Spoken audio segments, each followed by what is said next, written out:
per hour.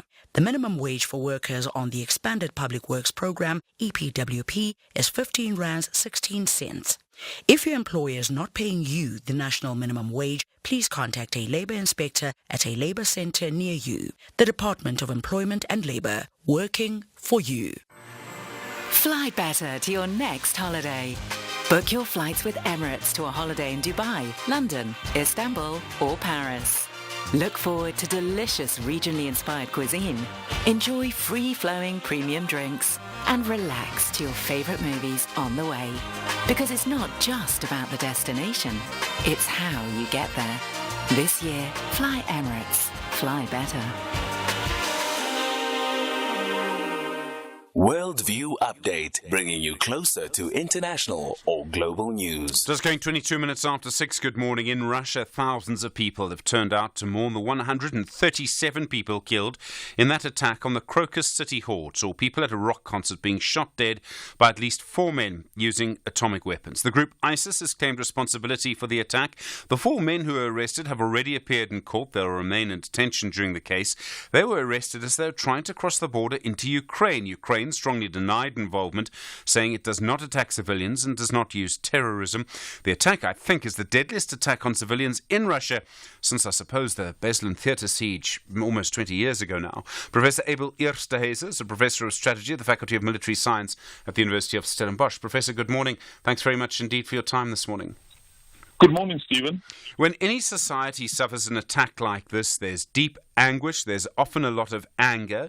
People look to the leaders of their countries. President Vladimir Putin had just appeared to win a huge victory in that election just a week ago now. Does what happened change the situation in Russia? It's going to have long-term effects, surely. Yeah, there's some interesting narratives that one has to pick up on, and of course the timing of the attack is also telling us something. You've mentioned some of the narratives that we've seen over the weekend. Of course, there's the narrative about a warning by the U.S. intelligence agencies through diplomatic channels. There's a narrative about the ISIS taking responsibility for the attack. There's, of course, the narrative, and this is an interesting one, where Putin seems to try and frame the attack in such a way that there is some form of, I almost want to say, fictitious connection between Ukraine and the Moscow attack. And then, of course, there's a narrative on Putin and Russia's vulnerability and how vulnerable they have become at home. There's 2 interesting observations from my side about the attack.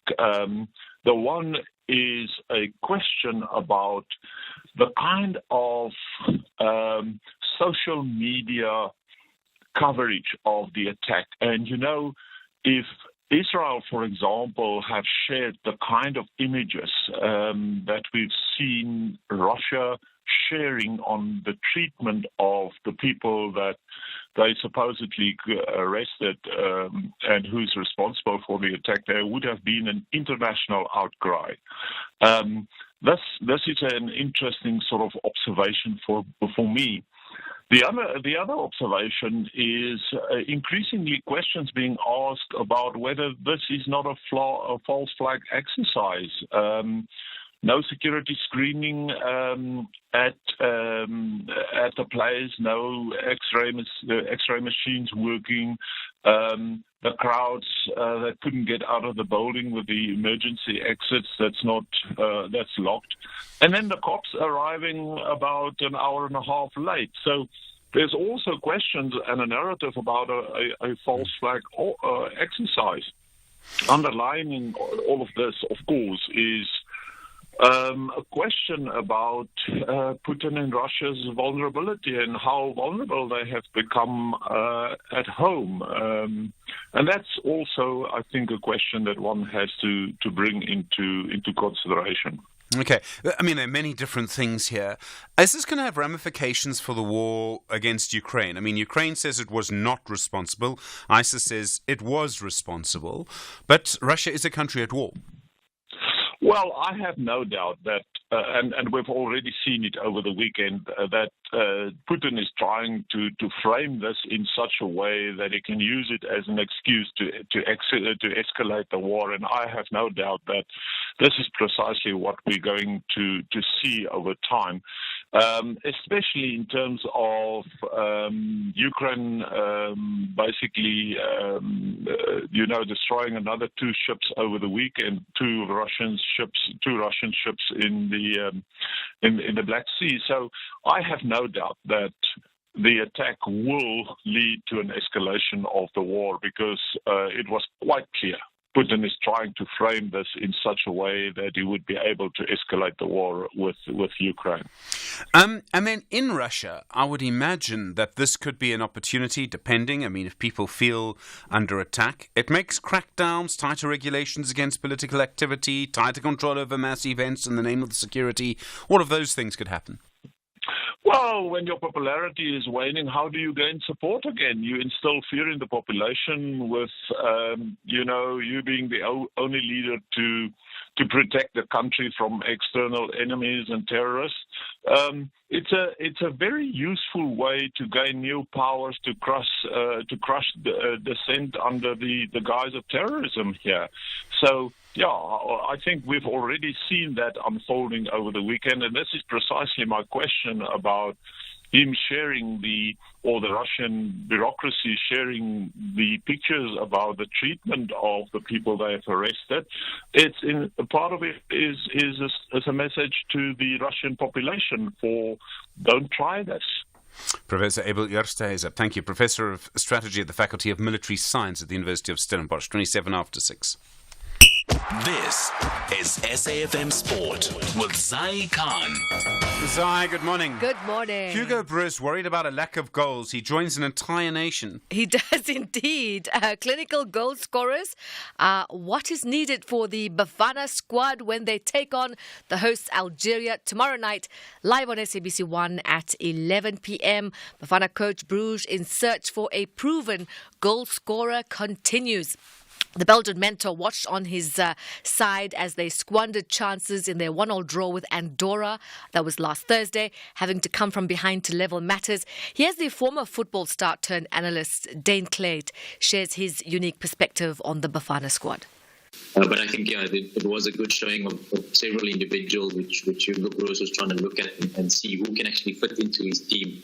In the next games with the World Cup qualifiers and the AFCON qualifiers for 2025 coming up as well. More soccer. Orlando Pirates striker Sheikhofatso Mabasa says his target is to return to Africa's premier club competition, the CAF Champions League, following the double his side pulled over rivals Kaizer Chiefs this season. The win in the second half Soweto derby saw Pirates climb to second position on the DStv Premiership block, tied on 33 points, with SuperSport United behind them, both from 20 matches. The Buccaneers qualified for the tournament this season. However, they did not make the group stage as they were eliminated by Jwaneng Galaxy in the preliminary round. Cricket action. The right-arm off-spinner J.P. King took 2 wickets in 2 overs to help the Warriors to a comfortable 24-run victory over the Dragons in their Cricket South Africa T20 Challenge match that took place yesterday. The win sees the Warriors go 6 wins out of 6 with 27 points, while the Dragons have now lost 4 matches from the 7 matches they've played. Elsewhere, Rajasthan Royals captain Sanju Samson led from the front with a half-century to lead his team to a 20-run victory in their IPL match against the Lucknow Super Giants, took place in Jaipur yesterday.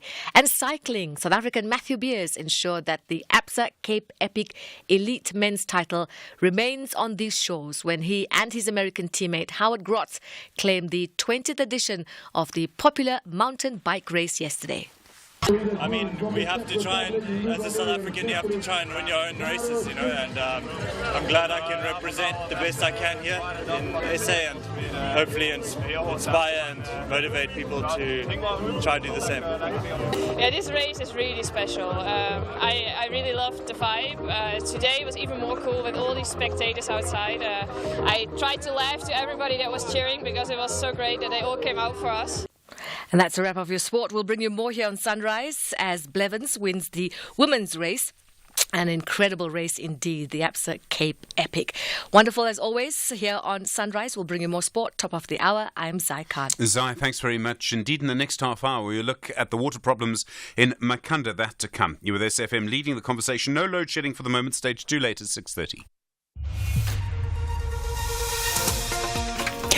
And in the headlines, the National Prosecuting Authority, the NPA, says it will oppose the Speaker of the National Assembly, Nosiviwe Mapisa-Nqakula's urgent court application to interdict police from arresting him. The matter will be heard in the High Court in Pretoria today. Last week, the NPA raided Mapisa-Nqakula's home in Johannesburg to seek evidence of alleged corruption. In other news, the Electoral Commission's Deputy CEO, Masego Shiburi, says political party leaders must set a good example in their conduct to prevent political violence ahead of the May 29 general elections. This year's elections are expected to be the most hotly contested in South Africa's democratic era. And pictures and videos circulating online suggest that the 4 suspects in the Moscow concert hall attack have been tortured. They were charged with committing a terrorist act in a late-night court hearing and were remanded in custody. More on these and other stories at the top of the hour. SAFM, guiding you through the rush hour traffic. Good morning. We start with a crash on Joburg's N12 eastbound. This is coming out of Alberton. The collision just before you get to the N3 Elands interchange, and already traffic pushing back through to 4 Trekker Road. So if you're on your way out of Alberton up towards Germiston and Bedfordview, it is slow. A little bit of an issue on the N1. Looks like an obstruction around the Olifantsfontein Road exit. So traffic just starting to push back towards the old Joburg off-ramp. Eski and Puthley busy into Marabastad for motorists that are driving into central Pretoria. Just a reminder, Durban's N3 all reopened between Pinetown and Spaghetti Junction after the weekend closure. The reopening was about 2 hours later than scheduled and proposed, but it is all clear and traffic is flowing reasonably normally through that area now. 617, just outside Howick, there's some protesting, burning tyres. If you're going between, sort of in and out of that central Howick area, just expect some delays. And Cape Town, a little bit lighter this morning as we enter first week of school holidays. You can see that in the traffic volumes. Busy, but not as busy as normal. Just some backlogging out of Mitchell's Plain, the M7 and the R300 routes, both of those routes jamming up towards the Samora Michelle side. Rob Byrne, SAFM Traffic. The business update on SAFM. Ray Machlaka, good morning. Good morning. Hi there. Asian markets, US markets, how are they looking? Well, it is Asian markets that are mostly up. Meanwhile, US markets are down across the board. Investors are still optimistic about a cut in interest rates around the world from July this year. In the US alone, 3 interest rate cuts are expected this year, but there is still a lot of uncertainty about the outlook for interest rates. And before the US market opens later today, the US futures market is down. Nasdaq, Dow Jones and S&P futures are each down 0.2%. In Asian markets, Hong Kong's Hang Seng is up 0.5%.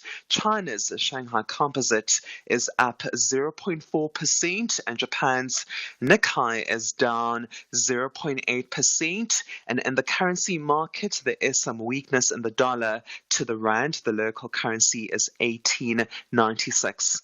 And then the Reserve Bank, they've got that big announcement this week. I think it's on Wednesday, actually. Indeed, that interest rate decision from the Reserve Bank is expected on Wednesday. It is largely expected that the Reserve Bank will leave interest rates unchanged again. What will be important is the Reserve Bank's messaging and clues on when it might be ready to cut interest rates. The Reserve Bank is still worried about the inflation rate, which increased to 5.6% in February. The bank previously said that it would be comfortable to start cutting interest rates when the inflation rate reduced to 4.5%. However, economists from Nedbank and FNB expect the Reserve Bank to start cutting interest rates from July this year. Then 2 more interest rate cuts, each of 0.25%, are expected in September and November. And then consumer confidence, Consumer confidence data for the first quarter is also expected this week. Indeed. Also in the spotlight this week will be consumer confidence data for the first 3 months of 2024. FNB and the Bureau for Economic Research will release consumer confidence data today. This data will determine whether consumers are feeling optimistic or pessimistic about the state of the economy and the state of their finances. When consumers feel pessimistic, they tend to be cautious and not spend money in the economy. So far this year, consumers have contended with higher petrol and diesel prices and an overall high cost of living, and this gives consumers more reasons to be cautious and pessimistic. Ray McLachlan, thank you, Ray. Of course, back in an hour's time, more business news through the day, 24 minutes to 7. Africa Update on SAFM Sunrise, a continental overview of current African affairs. Russ Advocate Sipho Mantula from the Thabo Mbeki African School of Public and International Affairs at UNISA. Good morning.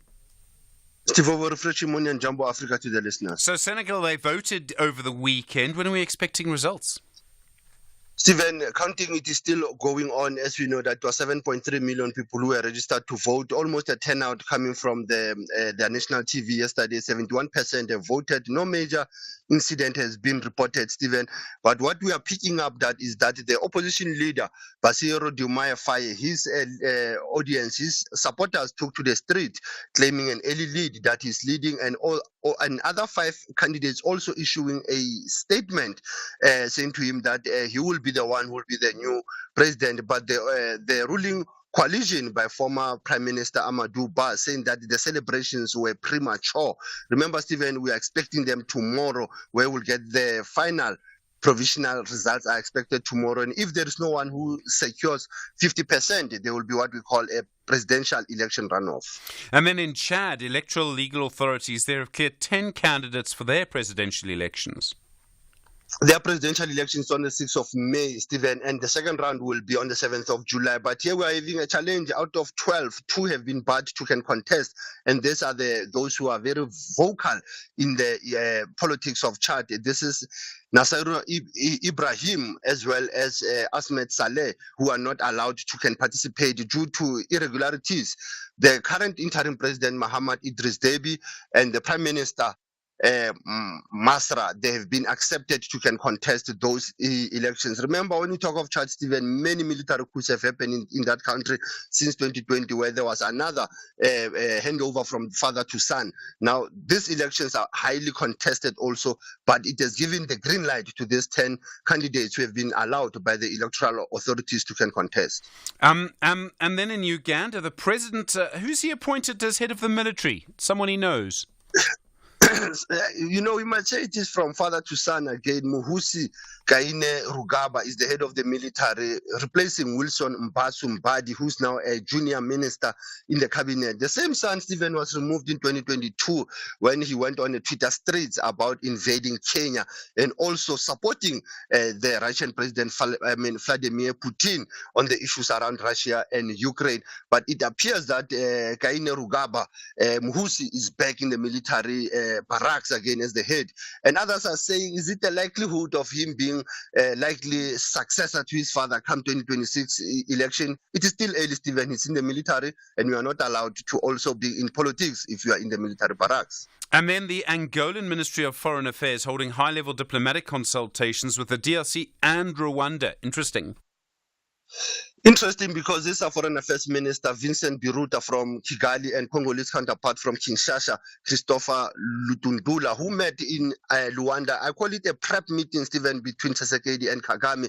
There's a meeting of minds between the Foreign Affairs Ministers who can prepare the notes of their heads of states to meet, as Angola is the mediator of the AU on the crisis in the Eastern DRC. So it is promising once we have Ministers of Foreign Affairs meeting before the heads of states. And then in our archives, you're taking us all the way back to the 25th of March, 1939. Stephen, he was a former Deputy Chief Justice in 2001, assumed the position of the Chief Justice in 2005, former Chancellor of the University of Natal, now KwaZulu-Natal, was born in Mpumalanga, Bushbuck Ridge on this day. That is Nkonzo Pius Langa. We know him very well, Stephen, as one of the judges who was very clear and also taking part in the liberation struggle by representing those who were involved, like Rifias Mklenge and Navie Pillay. Those are the people who were working together with Justice Pius Langa, also an alumni of University of South Africa, where he studied through when he was in prison. A very interesting character, Stephen, when I met him. He loves reggae music, by the way. When you think of Justice Pius Langa, he was in one of the reggae shows that I once attended. And finally, Stephen, he was awarded the Order of the Supreme Council of the Baobab Gold that was bestowed to him by President Thabo Mbeki in 2008. Asante Sana SG, as was still leading the conversation. SAFM, observing the human rights man. Russ Advocate Sipho Mantula, thank you very much indeed. Back tomorrow, more news from our continent through the day. Call us on 086 000 2032. All right, well, calls coming through this morning, voice notes coming through as well. Obviously, lots of conversations this morning around election manifestos, and we've seen all of the parties starting to release their manifestos ahead of the elections at the end of May. Morning, Steve. Sean from Chirikatenya. I'm obviously following the political parties and all the manifestos and stuff, and everyone's promising all this stuff, the DA included, but no one can really give you concrete evidence or a plan of how they're going to implement it. And then I was watching the Chasing the Sun documentary last night, and I realized, you know what, this country's filled with damn good people. And if we had to get rid of all these politicians, I think we'd be able to make it by ourselves. All right. Anyway, have a fantastic minute. Sean, thank you. Someone described it to me once. They said that South Africa is like a party. Everyone's happy to be at the party. It's just that nobody likes the DJ, that the DJ just doesn't get it. I quite like that, the idea that, we're all at a party. We're very happy to be at the party together. We just don't like the DJ. Other voice notes this morning. Morning, Stephen. This time from Bloemfontein. Issue of penalty, death penalty, it's not a deterrent, but it's a punishment. So I support. People need to be punished for heinous crime that they are committing. We're not deterring a crime. Crime will always be there. Look what is happening in America. The crime is always there, but there's a death penalty. So it's a punishment. I believe as a victim of someone that has killed my family member, then if the convicted person is being found guilty and sentenced to death, for us as a family, it will satisfy us. All right, look, I'm sorry to hear that happened to your family. The death penalty is a very contentious issue, is unconstitutional at the moment. It may bring closure, but I don't know if it makes anyone feel any better. I don't know. All right, you know the number, 086 000 2032, 17 minutes to 7.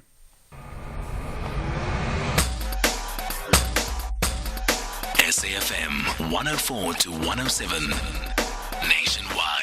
In Makanda, groups of the Makana Citizens Front are now asking national government to intervene in the council. They say a water crisis there is bringing the city to its knees. They believe the city is about to become a ghost town because people will leave as there's simply no water, and that is the result of corruption in the council. It's previously been found that the Makanda municipality had employed 80 ghost workers, so money was being paid to people who didn't exist. The chair of the Makana Citizens Front is Lungile Mqube. Lungile, good morning. Good morning to your viewers as well. What do you want national... Thank you for having us. Sure. What do you want national government to do? You've got a petition of 20,000 residents. What are you asking national government to do? It's a simple thing. We are demanding that the Minister of Water and Sanitation to fulfill his constitutional obligation to ensure that the citizens of Makana get clean and drinkable water. At the present moment, Makana is facing a great water disaster in crisis. It has always been a decade that the municipality violated our constitutional rights. People are forced to drink water that is contaminated with human waste. And the root cause of this water crisis and the infrastructure decay in our city, we have uncovered more than 610 million water infrastructure grant, which was allocated to solve water crisis in our city, has been misused, it has been stolen, and it has been misdirected. we wrote to the Minister of Water and Sanitation on the 27th of February 2022. He ignored our warning. We packaged all the material evidence showing that there is an organized criminal syndicate group that operates in the water and sanitation in Makanda. So, as a last resort, on the 21st of March, the people of Makanda decided to come together and launch anti-corruption and water rights people's campaign in order to secure 20,000 signatures so that we can force the national government to institute a forensic investigation in that municipality, but also to ensure that there is a proper skills audit, because we have discovered that in the municipality there is a lack of proper skills. There are people who were employed by the former late executive mayor without proper budget on positions which are not even in the organogram of the municipality. We have uncovered about 80 ghost workers that are in the payroll of the municipality. What has happened basically, an infrastructure grant was redirected in order to sustain this patronage, people who were in the campaign of the executive mayor, so that you can be able to dish out that patronage. Okay. So, all right. Sorry, Lungile, to interrupt you. I mean, these are strong claims that you're making. You're saying that there's corruption and that's why services are so bad. Do you really have evidence of that? Yes, we've got the material evidence. We have written to the minister. We have also made a formal complaint with the Human Rights Commission, and the Human Rights Commission came down. They met with us. They have also wrote to Amatola Water Board, which we suspect that Amatola Water Board also was deeply involved during the term when the over 600 million of the water infrastructure grant was misused. They wrote back. They requested a meeting with the Human Rights Commission. The Human Rights Commission extended an invitation to us because we said we want transparency, we want accountability, we want to be present when Amatola accounts for every cent, including how they have appointed a number of service providers who have failed to meet targets in terms of infrastructure service delivery in Makanda. What we see there is companies, subsidiaries. When one company fails, and then they change the name, but the directorship and the management remain the same. We said we want to be present. The only thing now that is holding this meeting, which is convened by the Human Rights Commission, is the Makanda municipality that has not responded to the Human Rights Commission. So I personally went to one of the municipal dams, which is called the Jamison Dam, where the municipality claimed that they have spent over 10 million on the infrastructure upgrade. Guess what? I discovered that in that dam, there were more than 50 cows that were locked inside the municipal dam. There were more than 30 goats that were locked in that dam. It means somebody converted the municipal dam into a cattle farm, into a goat farm. Therefore, the very same dam does not pump water into the communities. The people of Makanda are without water, but yet there are cows that are drinking our water. That is corruption. You can't define that in any other way. So therefore, we are demanding that the minister must stop wasting taxpayers' money by chasing battles that have got nothing to do with him. You must look at the recent case of Traxin Pty Limited, which is a hydropower company in Cape Town, where the minister was humiliated by the court, challenging that company because that company is busy involved in the independent hydropower produced. Now you've got the Minister of Water and Sanitation challenging that. He lost that case. Okay. Instead, he was ordered to pay the legal costs.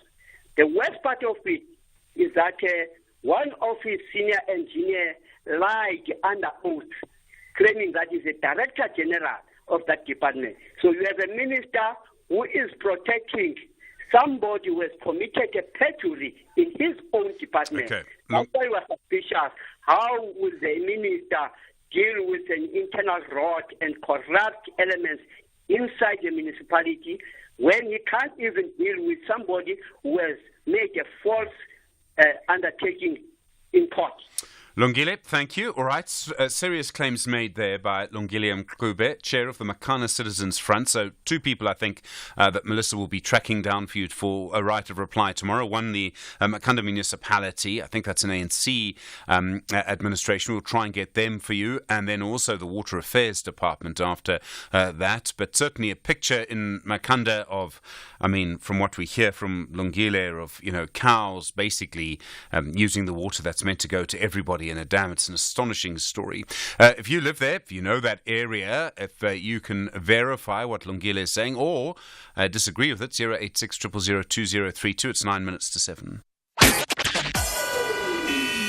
SAFM, guiding you through the rush hour traffic. There's a bit of action on Joburg's N12 Southern Bypass this morning. A crash on the N12 driving out of Alberton towards Germiston. It's on the N12 between 4 Trekker Road and the N3 Elands interchange. So some slow-moving traffic there.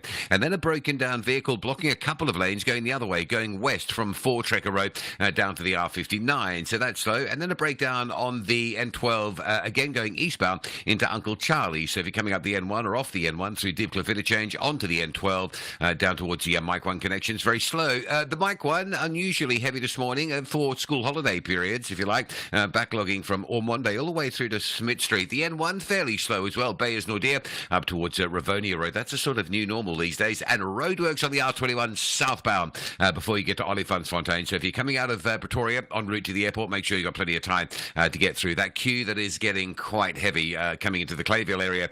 Durban is smashed on the M4, the Southern Freeway, just past the M7 Bluff exit, coming up from Jacobs Clarewood area, very slow. Stationary truck stuck on the M7 between Wakesley Road and the N2 if you're leaving the Bluff heading out towards Pinetown direction. That is quite slow. And Cape Town, the M5, very busy this morning, queuing up from sort of Kenilworth right through to the Coburg interchange. And the N7 Jakes Curville Drive, very slow as well. You'll sit this morning from the N2 highway passing Langa in towards the Beaufort Circle Epping Junction. Rob Byrne, SAFM Traffic. Buying a new TV? You'll need a paid-up TV license. Need to check your balance? No sweat at all. You just SMS your ID or TV license account number to 44210 for fast, effective balance inquiries. Secure your legal viewing fast and simple. Standard SMS rates will be charged. Terms and conditions apply. TV licenses. Pay yours. Make a difference. Real savings, real benefits. Here's what real clients say about OUTsurance. My name is Alan. I'm 71 years of age and I live in Douglasdale. I'm paying 554 Rand a month for my 2022 Nissan Magnite. Want a car insurance premium that'll blow your mind? SMS out to 30754 now for a quote. It's quick, it's easy, and it could save you hundreds of rands every month. Here's Amy. To anyone who has not reached out to OUTsurance, what are you doing? Reach out today. Blow your mind, not your paycheck. SMS out to 30754 and see for yourself why OUTsurance was voted Best Car Insurer 2023 by the Star and Pretoria newsreaders. Here's Yusuf. It just shows that OUTsurance is top of the tops when it comes to insurers. SMS out to 30754 now. That's out to 30754. OUTsurance is a licensed insurer and FSP. T's, C's, and limits apply. Premiums are risk profile dependent and reviewed annually. Client comments do not constitute financial advice. The Blues are looking for nothing but victory to cement a decent top half position.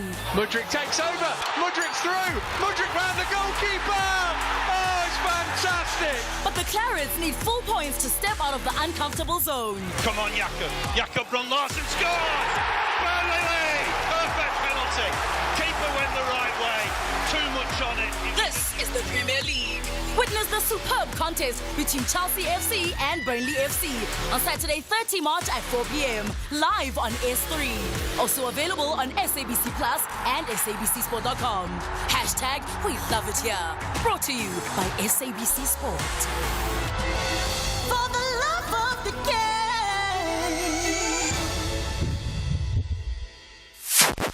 A agenda-setting conversations of the day. 5 minutes to 7, good morning. The Action SA leader Herman Mashaba launching his party's election manifesto over the weekend, promising to create millions of jobs, saying Action SA would end black economic empowerment and replace it with an entrepreneurs fund. He would also say he also said he would deal with porous borders and would institute a social grant, a basic income grant of 790 Rand a year that would go up the year after that and the year after that. Michael Beaumont is the interim national chair of Action SA. Michael, good morning. Good morning, Stephen. Always good to be talking with you. What are the main points of your manifesto? Well, without doubt, it's got to begin with the economy and jobs. The challenges that South Africa faces is from over 40% unemployment on the broad measurement. And this has to be the focus of anything that we do. Certainly, redressing our unjust past is a major part of our plans. We cannot deny the racial inequality that continues to permeate our society, and inclusive economic empowerment as an alternative to BE is a massive project in that regard. Certainly, we remain strong on the subject that South Africa must have borders, and we must determine how goods and people enter and leave our country without entertaining xenophobia in South Africa. And certainly there needs to be a major focus on the rule of law. South Africa has become lawless. It's become a place where law-abiding citizens live in fear and criminals operate with impunity. And I think in that regard, Action SA offers the tough-on-crime approach that, for example, says that when you get sentenced to life in prison, the Action SA government, it will be for life. And we will not have a situation where violent perpetrators are out on bail or out on parole to go and hurt more people. You say you want to institute a social grant. You're actually very specific about the figure, 790 Rand a month for the first year. It would go up after that. How did you get to that figure? Well, we basically worked with a number of experts on the basis of a basic income stimulus. It's not just a grant. It serves to help people who are in need of a social network without any question. But at the same time, the focus is actually about pumping resources into the economy to get that expenditure going in local economies around the country, and to ensure that our economy can begin to grow, obviously alongside a reformist approach of amending labor laws, for example, getting our fiscus right and dealing with the deficit, addressing the need to grow small businesses and making access to education a universal right for every academically qualifying young person in South Africa. We believe that these measures together will start to get us to a point where our economy can be growing by 5% and where we can produce as much as 4.8 million jobs in the first term of office. To do that, you'd have to start off by paying the grants. Where would the money come from? Stephen, there is a lot of money in South African government, but it is spent on things that are not priorities of the South African people. They are priorities of politicians. If you look at the money that is spent on blue light brigades and lavish structures on a 64-person cabinet, by the way, compared to the 18-person cabinet that we have put forward, if you look at the money that is spent on international travel and self-promoting advertising. We went through this exercise when Herman was mayor of Johannesburg. Over 2 billion Rand of this kind of nonsense was redirected to infrastructure. And this is why under Herman Mashaba's 10 years as mayor, visible improvements started to be noticed. Now, if you apply that principle across 278 municipalities, 9 provinces and a national government, you can only imagine how many resources can start to be directed to the priorities of the South African people and away from the priorities of politicians. There are all sorts of polls out in the field at the moment. I know, Michael, you're very frustrated with some of them. What share are you targeting in the elections? I mean, would it be 3%, 4% for Action SA, perhaps? No, it would be higher than both of those numbers.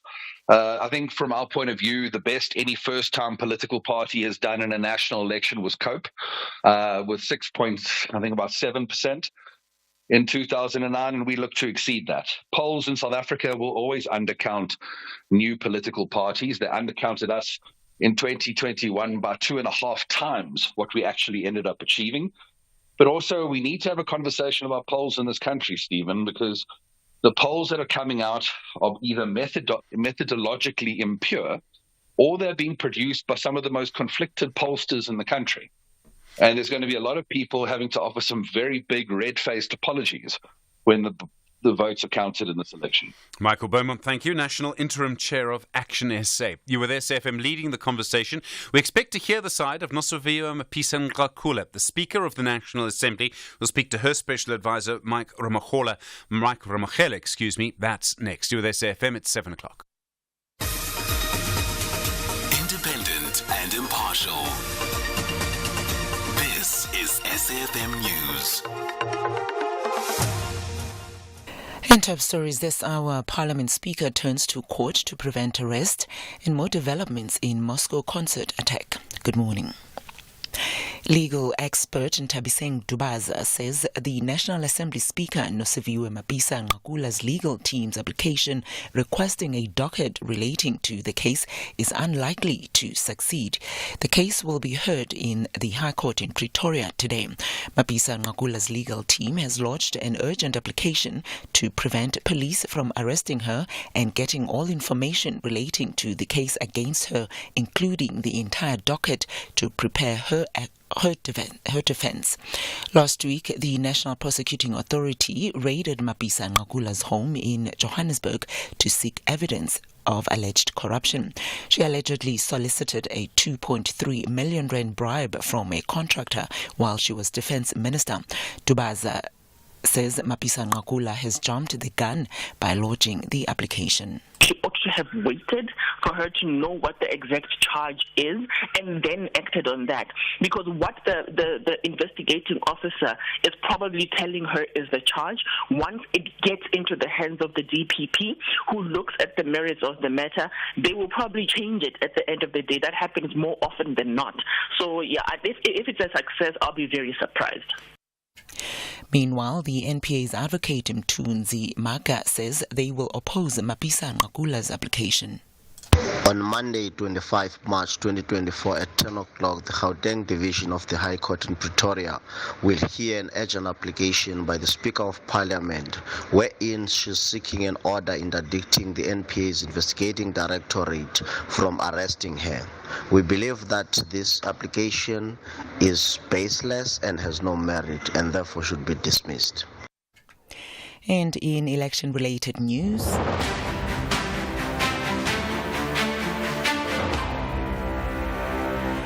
the Electoral Commission's Deputy CEO, Masigo Shiburi, says political party leaders must set a good example in their conduct to prevent political violence ahead of the May 29 general elections.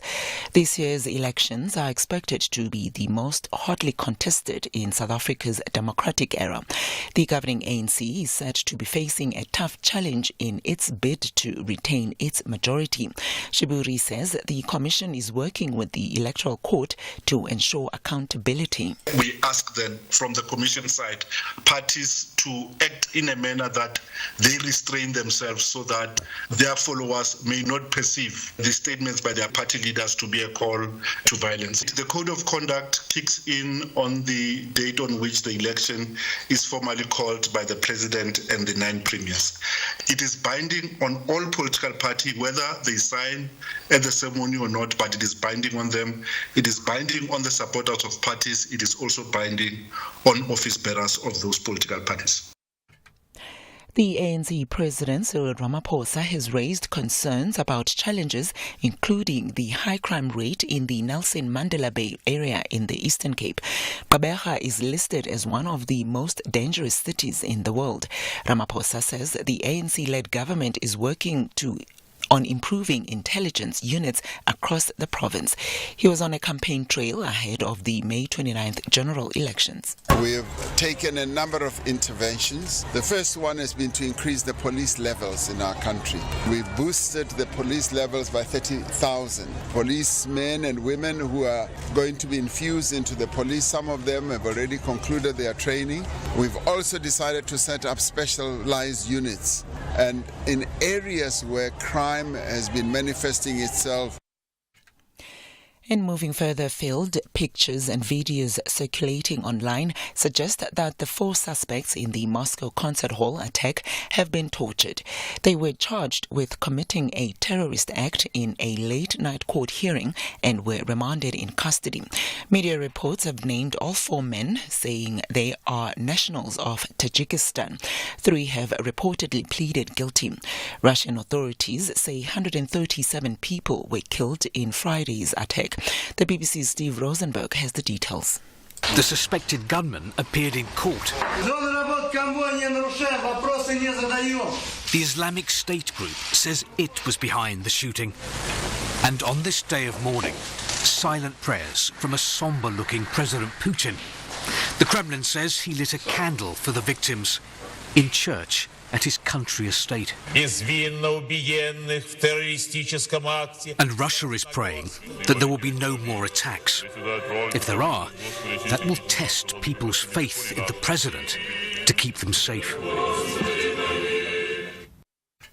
And recapping our top story this hour, legal expert Ntabiseng Dubaza says the National Assembly Speaker Nosiviwe Mapisa-Nqakula's legal team's application requesting a docket relating to the case is unlikely to succeed. The case will be heard in the High Court in Pretoria today. I'll be back with the headlines at the bottom of the hour. For SFM News, I'm Nomalizo Mandela. A very good morning to you in your SFM Sunrise Sport. Bafana's coach Hugo Broos giving Ikram Reyners a starting nod against Algeria, and the Springbok women's test debut ends in a thrilling victory over Spain. More on these stories as we approach 7:30. SAFM, guiding you through the rush hour traffic. Here's something you might not be expecting. The R21 South coming out of Pretoria down to the airport. Roadworks, multiple lanes closed just as you come into Clayville, approaching the Olifantsfontein exit. So there's quite a heavy backlog of traffic airport bound. Make sure you've got time to get through that. Breakdown on the N12 going west from the N3 Elands down towards the Reading interchange. 2 lanes are closed. That's quite heavy. And the other side of Joburg, staying with the N12, a collision at Uncle Charlie. So if you're coming off the N1 highway through Dipcliffe down towards the Mike 1 connection, that's quite slow. Durban Southern Freeway, collision on the M4 inbound, just by the M7, just past the M7 Bluff exit. So coming through from Jacobs and Clarewood, there's a backlog of traffic. Cape Town today, the M5, quite slow all the way through sort of Kenilworth area, right through to Coburg, get a change. And the N7, possibly the heaviest backlog that we've got, moving slowly between Vangate Mall and Beaufort Circle. So very slow coming up past Langa into Epping. Rob Byrne, SAFM Traffic. SAFM Sunrise. A vivid start to your day. 8 after 7, good morning. You're with SAFM Sunrise. I'm Stephen Grootes. Right, lots to come. We'll speak to Mike Ramagoma, the Speaker's Special Advisor, so advisor to Nosiviwe Mapisa-Nqakula, head of that court application in the High Court in Tshwane today. We'll also just get a view on it from the criminal law expert, the lawyer William Booth. Your mediated conversation, have you decided who you're going to vote for? You have? Okay, good, because I know so many people who tell me they don't know what they're going to do. But do you know how you're going to vote? In the past, in these elections, in national and provincial elections, you voted twice. Once for the national ballot and once on the provincial ballot. This time you're going to vote 3 times, and one of them is called a region. Do I have to vote for Randburg? Where do I vote for? You know, this is the kind of question that we're going to be asking in your mediated conversation, how to actually vote. How does it work? What happens? And then also, if you have to vote 3 times, could that delay the outcome? We might only know instead of sort of on the sort of Friday, Saturday, on the Sunday, Monday. All of those questions to come in your mediated conversation. Keep the calls coming as well. 086 000 2032. Those who love the beautiful game can never have enough of the incredible moments. Like the fascinating last-minute goals, the unbelievable saves, the top-of-the-range reviews of critical match scenarios by the legendary Mr. Ref, the mummies of the week, and highly knowledgeable analysts. Catch Soccer Zone on Mondays at 8 p.m. live on SABC Sport on DTT Channel 4 and SABC 1 at 10 p.m. Also available on SABC Plus and SABCSport.com. Hashtag We Love It Here. Proudly brought to you by SABC Sport. For the love of the game. Attention filmmakers, are you ready? It's time to showcase the vibrant tapestry of KZN's cultural heritage at the Simon Mabuno Sabela KZN Film and Television Awards, South Africa's ultimate celebration of cinematic excellence. In partnership with the SABC and KZN EDTA, we champion innovation, paving the way for the future of cinema. This year we go beyond imagination. Edit your 1-minute submissions, because calls for entries are now open until the 28th of March 2024. For more information, visit www.kznfilm.co.za or follow us on our social platforms. Join the conversation using hashtag SSA24. KZN Film, our kingdom is your stage. First in the morning, SAFM Sunrise with Stephen Grootes. 10 after 7, good morning. Well, later today, the High Court in Tshwane expected to begin start hearing the process of an application brought by the National Assembly Speaker, Nosiviwe Mapisa-Nqakula, against the National Prosecuting Authority, asking a judge to stop her from being arrested by the investigative directorate. Mapisa-Nqakula's denied charges. She received over 2 million rand from a defence contractor, Nombasa and Sondwa and Ndlovu, who received contracts from the SANDF while Mapisa-Nqakula was the Minister of Defence. It's been reported that Sondwa and Ndlovu has turned state witness against Mapisa-Nqakula. This follows a raid by the investigative directorate on Mapisa-Nqakula's home in Joburg last week. Also last week, the UDM leader Bantu Holomisa claimed in public, and in fact on this radio station, that the Speaker had been arrested. Obviously, that was wrong and factually incorrect. Mike Ramagoma is the special advisor to the Speaker of the National Assembly, Nosiviwe Mapisa-Nqakula. Mike, good morning and thanks for your time. Good morning to you, Stephen, and good morning to the listeners. What application is the Speaker bringing? What is she asking a judge for? The application is an interim relief. As you know, our lawyers had put an application for demanding a full disclosure in terms of all the information relating to the case. That application is still yet to be allocated a date in terms of enrollment. But in the time, because there have been many articles referring to an imminent arrest, at a time when we're still awaiting this application to be heard in order for it to be able to because right now there's no information that has been furnished for the lawyers regarding this case, except what has been given to the media freely all the time, except been given to her, who is the subject of the investigation, in order to be able to defend herself. So this is an interim relief, or what they call a preemptive strike application. Okay. Are you not asking for something that's outside usual practice? As I understand usual practice, someone doesn't always know they're about to be arrested. I know of cases, I've been around a little bit, I know of cases where someone knows in advance and there's a sort of an agreed to, a person will report to a police station, they'll be with their lawyer, they'll appear in court, they're released sort of an hour later. I mean, I know those things happen, but they don't always happen. People are sometimes just arrested with no forewarning. In fact, that's the majority of arrests. Are you not asking for something that's outside of normal? What is happening, or what is going to happen, or what is the intention or not? The NPA somehow has found a way of communicating about this case through the media. The information that is out there can only be coming from them. So in the absence of knowing what is going to happen, the only other information you have is what the actual informer spokesperson of the NPA give you, which is the media that is receiving the leaks. So yeah, correct. There's no way of knowing whether there is going to be an arrest or not.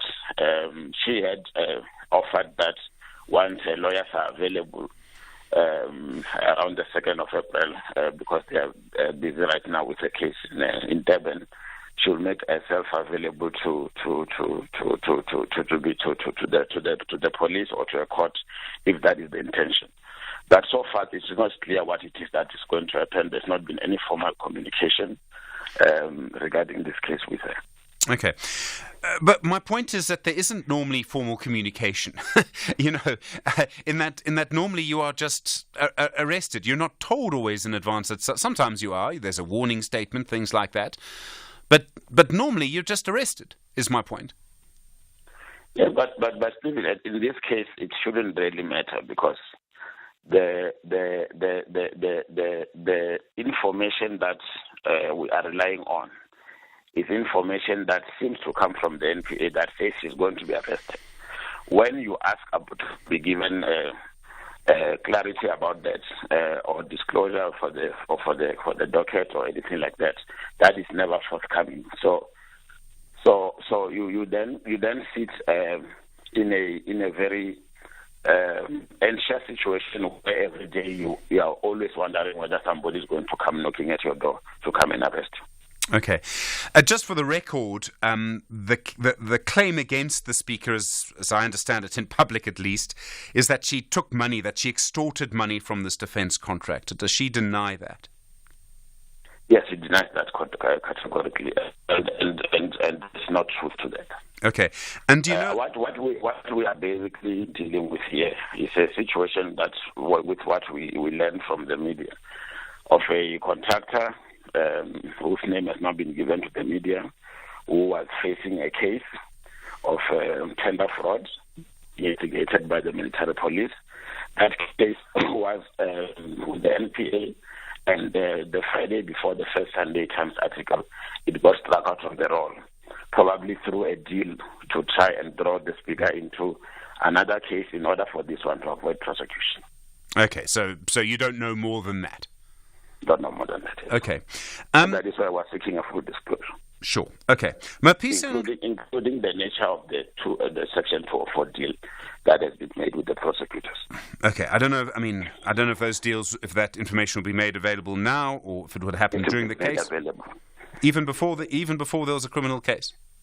It has to be made available. How do you respond to? Because you see, you need to understand the purpose of this case. Is this a case that is based on real evidence on what has happened, or is this a case where someone facing criminality is trying to escape their own criminality by doing a deal that will make them survive while they try to implicate someone else? Okay, but that would normally happen during a criminal trial, is what I'm trying to get to, and this is the whole point of this conversation, really, is that normally if someone is arrested, the evidence would be put to them in the case, and that's where the Speaker would then need to know all of the accusations against her. I don't know if you would need to know all of the information against you before you're arrested. Normally that comes during the trial. But Stephen, what would be the problem with providing full disclosure when you have already provided a full file to the journalists and the media? Well, but the NPA, I'm sure, is going to say the leaks were unauthorized, and I'm sure that will be their response. But what I'm trying to get... They've not said anything. That is another problem. Okay. In the case of the IEC, when there was a leak of the list, because they respect the integrity, they take it serious. They come out and say, this leak was from us, we'll investigate, we'll find. That's what an organization with integrity does. The NPA doesn't do it. Okay. In fact, Mapisa Ngakula says the NPA is trying to humiliate her. Who in the NPA would be trying to humiliate her? Mike, are you still with us? Mike, I'm going to put the question again because I think we lost each other. Mapisa Ngakula says that the NPA is trying to humiliate her. Who in the NPA would be trying to humiliate the Speaker? We do not know, but that is why it's happening. Why else would someone try to leak information to the media, do a trial by the media, if there's no intention to humiliate her, threatening to us without cause? And this is what we are trying to find out. If we know what the nature of the case is, we'll be able to defend ourselves, including in the media. Okay, well, look, Mike, have you ever tried to keep a secret in South Africa? Stuff does just leak amazingly. It does not make it right. Fair enough. Do you know if evidence was found in her home last week? There was the raid by the investigative directorate, and then there was, quite a few, not very long after that, the reported decision to arrest her was made very quickly after that. Do you believe evidence was found at her home? I believe the decision to arrest her was made before the raid. I think the intention was that if they found the things that they were looking for in the raid, they would have arrested her. Okay. Unfortunately, they didn't find them. They came there. After the raid, of course, they left. After the search and seizure, they left a list of items that they were looking for.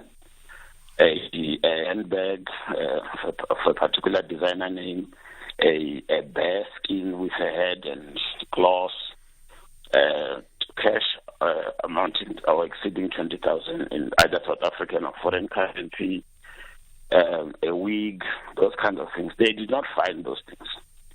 Okay. And I think that's the reason why they decided to leave without having arrested her that day. And this is part of the problem. This shows that the investigation is incomplete. They're clutching to straws. They've got a weak and flimsy case. And now they're trying to somehow, as long as they can embarrass her, charge her so that she can resign from her position. And I do not know why. Okay, this issue, and I mean, let's get to that, because she's taken special leave from the National Assembly. Can she just do that unilaterally? I realise that, there's a deputy speaker who will take over, but I think that MPs may actually have to vote on whether someone can take special leave. Can she really just decide, I'm not coming to work tomorrow, and that's that? Isn't there a longer process? Well, there's no precedent about this. There have been many interpretations of the rules in the media and in the public. Our understanding is that she should be able to take leave as long as she discusses it with the party, which she has done. And for us, the matter ends. Okay, so she only needs to discuss it with the ANC. I know, obviously, she comes from the ANC, but she is, once she takes the oath of office as a speaker, the speaker for all parties. Someone will need to explain to me which rule that is. Which what? Which rule? Okay. Requires her to go to the assembly for that to be voted for. All right. Mike Ramagoma, thank you. I appreciate the time. Special Advisor to the National Assembly Speaker, Nosaviwa Mapisa-Nqakula. 21 minutes after 7 now the time. You're with SAFM. William Booth is a lawyer, a criminal law expert. William, good morning to you. Applications like this to prevent yourself from being arrested, are applications like this common? Good morning. I think they're not common, but you certainly have the right to apply to court and say that there is no basis for your arrest. I think one has to go one step back. One has to look at whether or not there is a warrant for the arrest. And that there seems to be a little bit of confusion about. So if there's a warrant, that means that a prosecutor has approached a magistrate in chambers, submitted evidence to the magistrate on which it can be determined that there is a case against somebody. In other words, evidence under oath by way of an affidavit in which the case is set out. Not necessarily in great detail, but that there is, in fact, a case, that there is a charge, or there's a reasonable possibility that somebody can, in fact, be found guilty. Reasonable prospect of success, let's say, looking ahead. But it doesn't seem to have happened in this instance. You would have needed a warrant to search the house as well, right? A magistrate would have had to sign off on that. Yes, absolutely. So the same process follows. So a investigating officer in a case, let's say on behalf of the NPA, will approach a magistrate also in chambers and set out the basis for the search and seizure of items. In other words, there's got to be evidence under oath submitted to a magistrate, or in fact it can also be to a judge, setting out that there is a charge that against somebody. Not necessarily they're going to, prove the case beyond a reasonable doubt, but there is a reasonable possibility that the person is incriminated in a criminal charge, or that there is evidence at a particular premises which indicates that a crime is being committed. Let's say that they have evidence that there is computer equipment, and on that equipment there may be some indication that corruption has taken place or fraud has taken place. But so I'm assuming that there was a warrant to search and seize. Otherwise, that whole seizure would be totally impermissible and illegal. So with the question of the arrest, and again, one must also look at whether the police, the NPA, have investigated. Sometimes arrests take place too quickly. Get the investigation done and then apply for a warrant of arrest for the particular suspect. So, okay.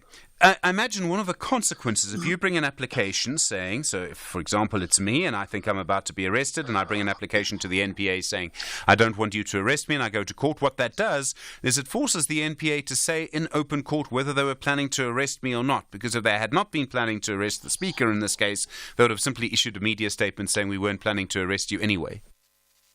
Yes, absolutely. So if the matter goes to court to prevent the NPA and obviously, well, actually the police, but it's the NPA obviously involved with the whole process, to arrest, then they would have to disclose the basis, not all the evidence, because, normally with a person who has been arrested, he's only entitled to the evidence after a period of time. And it also depends on the kind of case. I mean, if somebody's caught, committing a crime, obviously there can be an immediate arrest and then not necessarily have to have a warrant for the person's arrest. But if cases like fraud and corruption, there's ongoing investigation, then sometimes it's not necessary to arrest right away, but rather complete the investigation and then apply for a warrant for the arrest. So if you go to court now, the MPA would certainly have to disclose the basis for the arrest, setting out the facts on which they believe the speaker is linked to charges of alleged corruption or fraud. Not necessarily all the evidence, but there has to be a basis set out. And it seems the evidence is based on somebody who is a possible accomplice in all of this. William Booth, thank you. Expert on criminal law, criminal lawyer himself. Really appreciate the time. 26 after 7. A problem shared is a problem half solved. Don't ignore mental health, emotional wellness, gender-based violence, HIV/AIDS, adherence to chronic medication, the COVID-19 pandemic, and various other challenges. Let us help you and your loved ones. Contact Lifeline South Africa toll-free numbers on your mobile phone, 0800 012 322 or 0800 150 150. Alternatively, WhatsApp 084 922 8808. Lifeline South Africa, mental and emotional health for all. This is an SABC-supported initiative. The Blues are looking for nothing but victory to cement a decent top half position. Mudryk takes over. Mudryk's through. Mudryk round the goalkeeper. Oh, it's fantastic. But the Clarets need full points to step out of the uncomfortable zone. Come on, Jakob. Jakob Brun-Larsen scores. Burnley. Perfect penalty. Keeper went the right way. Too much on it. This is the Premier League. Witness the superb contest between Chelsea FC and Burnley FC on Saturday, 30 March at 4 p.m. live on S3. Also available on SABC Plus and SABCSport.com. Hashtag We Love It Here. Brought to you by SABC Sport. For the love of the game. Enjoying that song? Well, now it's over. Just like drinking and driving, promising potential could take a sharp turn for the worst. Don't drink and drive. You will get caught. Make the better choice. Hashtag just don't do it. A message brought to you by aware.org and the Road Traffic Management Corporation. This is SAFM Sport with Zai Khan. Zai, good morning. Hugo Broos bringing up a new striker. Yes, they're hunting goals, and it will be Stellenbosch FC striker Ikram Rayner starting the upcoming friendly against Algeria tomorrow. Despite Rayner's only playing 10 minutes as a substitute against Andorra, Bruges believes the international stage presents a higher challenge than the PSL, setting expectations for the player to step up in this crucial match.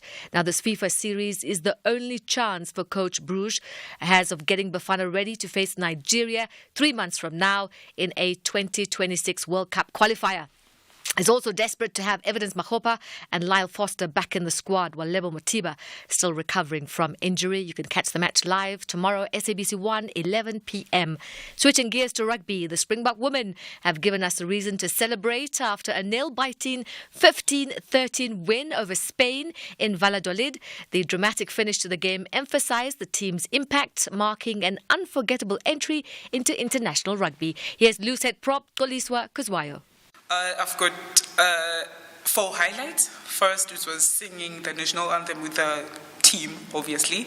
And then the second one was me scrumming them. And then the third one was us winning the lineouts and mauls that what we're good for. And then the fourth one was be in the test match with a very good team, Spain.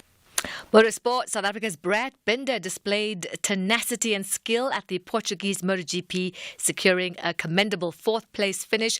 Despite starting from 10th position on the grid, Binder showcased his determination, crossing the finish line just 11.1 seconds behind the race winners Jorge Martin. Martin hit the front in the first lap and never relinquished his lead to win the second race of the season. Enea Bastianini was second and teenage rookie Pedro Acosta third. Here's the race winner Jorge Martin. I'm really happy and proud of the team we are doing with the new Ducati. It's working better on Sundays than Saturdays, this for sure. And to win here at a track where I almost lost everything, I almost stopped racing, and now I'm here on the first place. This is amazing, and I'm so grateful to this track because I learned a lot from it. That's where we leave it for now on Sunrise Sport. More for you, top of the hour. I'm Zai Khan. Zai, thanks very much indeed. Cannabis laws and why they should not be signed into law. That's one of the people you'll hear from in the next little while. You're with SFM leading the conversation. No load shedding now. Stage 2 later, 7:30.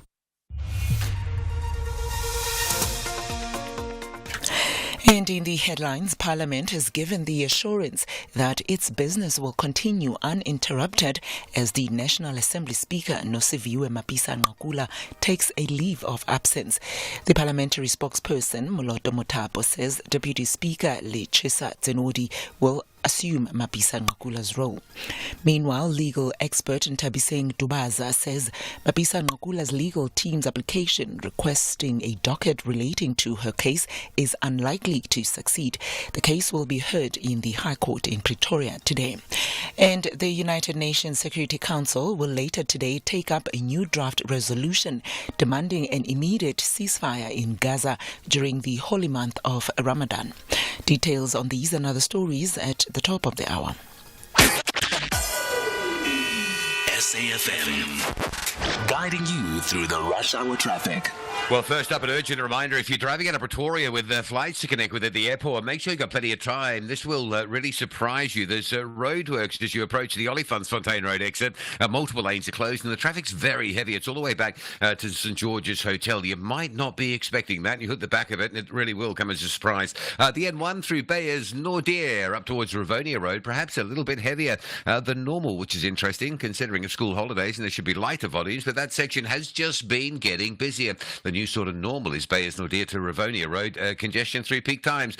Crash at Uncle Charlie's still with us if you're coming off the N1 highway through Deepcliff onto the N12 down to the Mike 1 highway. There's some queuing traffic there.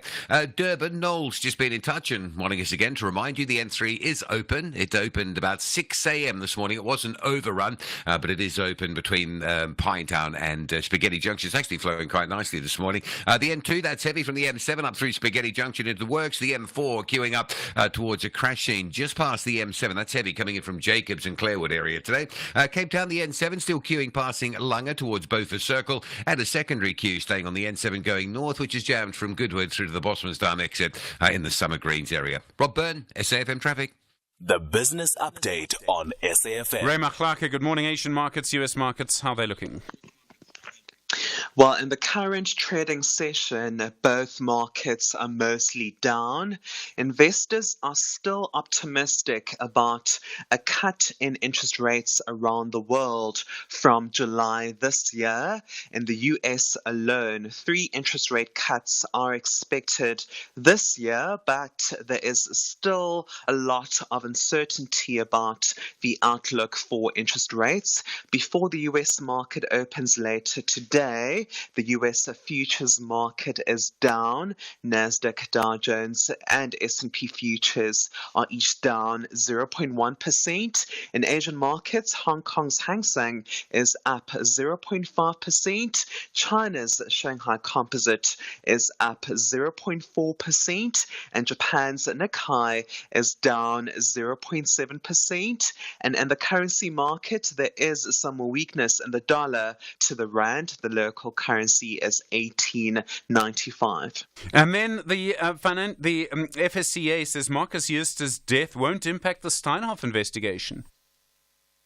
Yeah, the passing of a former Steinhoff CEO, Marcus Jooste, will not have an impact on the ongoing investigation relating to fraud at the retail company. This is according to the Financial Sector Conduct Authority, or FSCA, which is a regulator of financial markets. The FSCA concluded an investigation regarding Jooste's role in the accounting fraud at Steinhoff, and the regulator found that Jooste was the mastermind behind the fraud.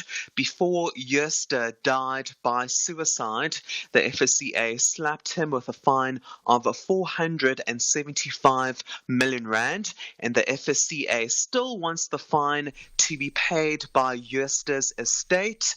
The FSCA says its investigation into Steinhoff will continue regardless of Jooste's passing, and the regulator will now focus on other individuals who assisted Jooste and also help the Hawks and NPA in prosecuting them. And then Discovery says it'll go past its target of 1 million banking clients by 2026.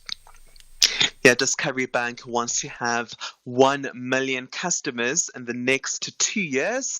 The bank currently has 875,000 banking clients, so Discovery Bank needs 175,000 new clients to reach its 1 million target by 2026. Discovery Bank is one of the digital banks that launched 4 years ago to challenge traditional banks. Ray Machlaka, thank you. Ray, of course, back tomorrow. More business news through the day here on SFM. Call us on 086 000 2032. All right, good to hear from you this morning. Calls coming through around the National Assembly Speaker, Nosiviwe Mapisa Ngakula. Other issues as well. Joe on the line from KZN. Joe, hi. You heard Action SA's manifesto. Go for it. Yes. Thanks for the opportunity. The question I wanted to ask to Michael in relation to the issue of Action SA is that I have looked at the team that was presented by Mr. Mashaba to fix South Africa. The question that I was going to ask, because that team is of 19 people that would be possible ministers. But when I look on where they are coming from, 17 of that 19 are coming from Gauteng. Only 2 people are coming outside of Gauteng. So I was going to ask him whether they are saying that team represents national, but it's from only one province. Oh, I see what you mean. I'd never even thought of that, Joe. And I mean, Herman Mashaba, sort of is based in Gauteng. Is that the problem, do you think? Yes, I think maybe it's a problem. I think if they do not look broadly on other skills from other provinces. Yeah. All right, Joe, that's such a great question. Thank you. All right, thanks. Next time I have them, I'll ask. But that's such a good question, actually, the idea of a sort of Gauteng bias around Action SA. Not entirely surprising, I suppose. Moses in Bramley, that's in Joburg. Moses, hi. You heard the conversation about the speaker, Nosiviwe Mapisa Ngakula. Yeah, it's so amazing, Stephen, what's happening in this country. It looks like here, if you are a minister or a president or proximity to power, you are law unto yourself. It can be that as Moses, Spolopolo, Chauke, Matangeni from Budauzi in Venda, I can just say, no, I interdict you guys to maybe to investigate or to arrest me. It can be. These guys, they think they own this country. They've been doing all what they've been doing, not actually thinking that someday chicken will come home to roost. Now the pots are boiling and people are just running amok. They must face their music, all of them. You see these ANC people, Stephen, I've got problem with them. Look at their list. It's full of people who are fingered, but they're taking people of South Africa citizenry for granted. They think we are stupid. People must face their music. If you've been stealing, you must be arrested like anyone else, poor or rich. So, Moses, yeah, I mean, it's sort of back to this conversation we've been having about one rule for most people and one rule for politicians. It's the same thing. Yeah, exactly. This is the animal farm. Yeah. Some animals are bigger than the others. And we cannot live in a democracy. This is not a democracy. If you analyze what what is actually going on in this country. This is not democracy, because other people are law unto themselves. They can steal, they can do whatever. Look with Ace Makashula when he was arrested. He was informed first. It can be done to me. Yeah. That I will be informed. And that warrant of arrest, we understand it was meant that wherever they find you, they must arrest you. Well, I don't know if we've seen the warrant of arrest. I mean, and that's the point that William Booth was making. Moses and Bramley, thank you, is that I don't think that we actually know if one actually exists, and this is one of the issues. All right, so that case, to basically start the ball rolling in the Speaker's application to not be arrested, or to say that the MPA can't arrest her, that's going to start in Twana. I don't know how far we'll get with that case, but let's see what happens. You know the number? 086 000 2032. It's 20 minutes to 8. The Blues are looking for nothing but victory to cement a decent top half position. Mudryk takes over. Mudryk's through. Mudryk round the goalkeeper. Oh, it's fantastic. But the Clarets need full points to step out of the uncomfortable zone. Come on, Jakob. Jakob Brun-Larsen scores. Burnley. Perfect penalty. Keeper went the right way. Too much on it. This is the Premier League. Witness the superb contest between Chelsea FC and Burnley FC on Saturday, 30 March at 4 p.m. live on S3. Also available on SABC Plus and SABCSport.com. # We love it here. Brought to you by SABC Sport. For the love of the game. So, you've reached a T-junction on the road. You can go left or right. Within 32 days after receiving an RTO traffic fine, you can pay the fine and get a 50% discount. Pay in installments, nominate the driver responsible, make a representation, or elect to be tried in court.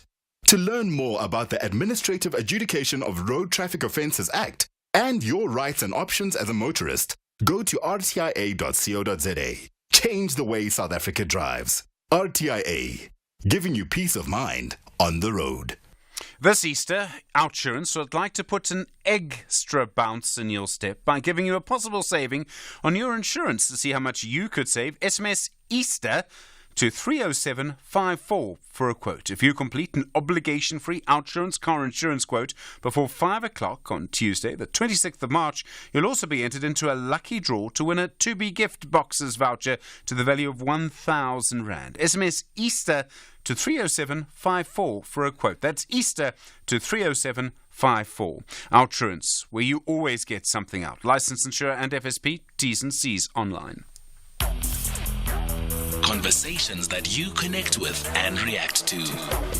SAFM. Well, it's being reported now that the Gauteng Health Department has problems with paying its Telkom bill. That means that it can't actually use landline facilities, which means that you can't actually phone hospitals like Chris Hani Baragwanath or Charlotte Macleke, even the Steve Biko Academic Hospital, that don't seem to be any telephone lines. So then, what is the situation in these hospitals? Dr. Mvuyiswa Mzukwa is the chair of the SA Medical Association. Dr. Mzukwa, good morning.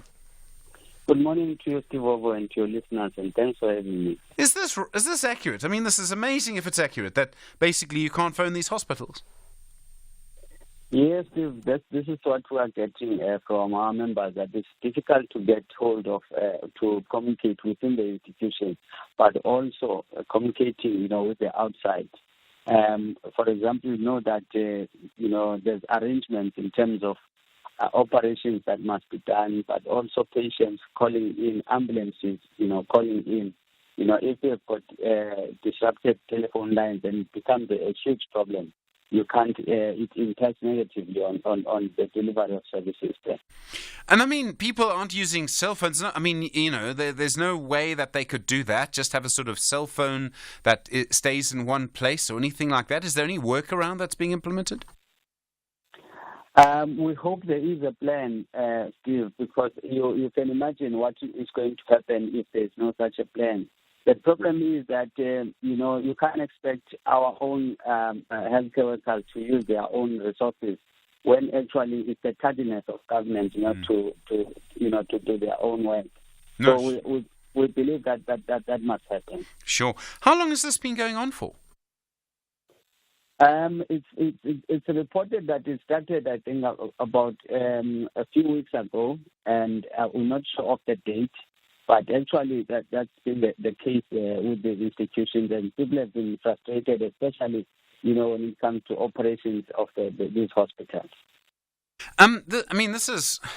It's an astonishing thing, the idea that you can't actually phone a hospital. It has so many consequences. I mean, the ambulance service is different, but it also means, for example, you can't speak to patients in the hospital. You can't get updates. You can't speak to nurses. There's no central point of contact. And often at a hospital, you need to start at the switchboard and say, I'm trying to do this. How do I do that?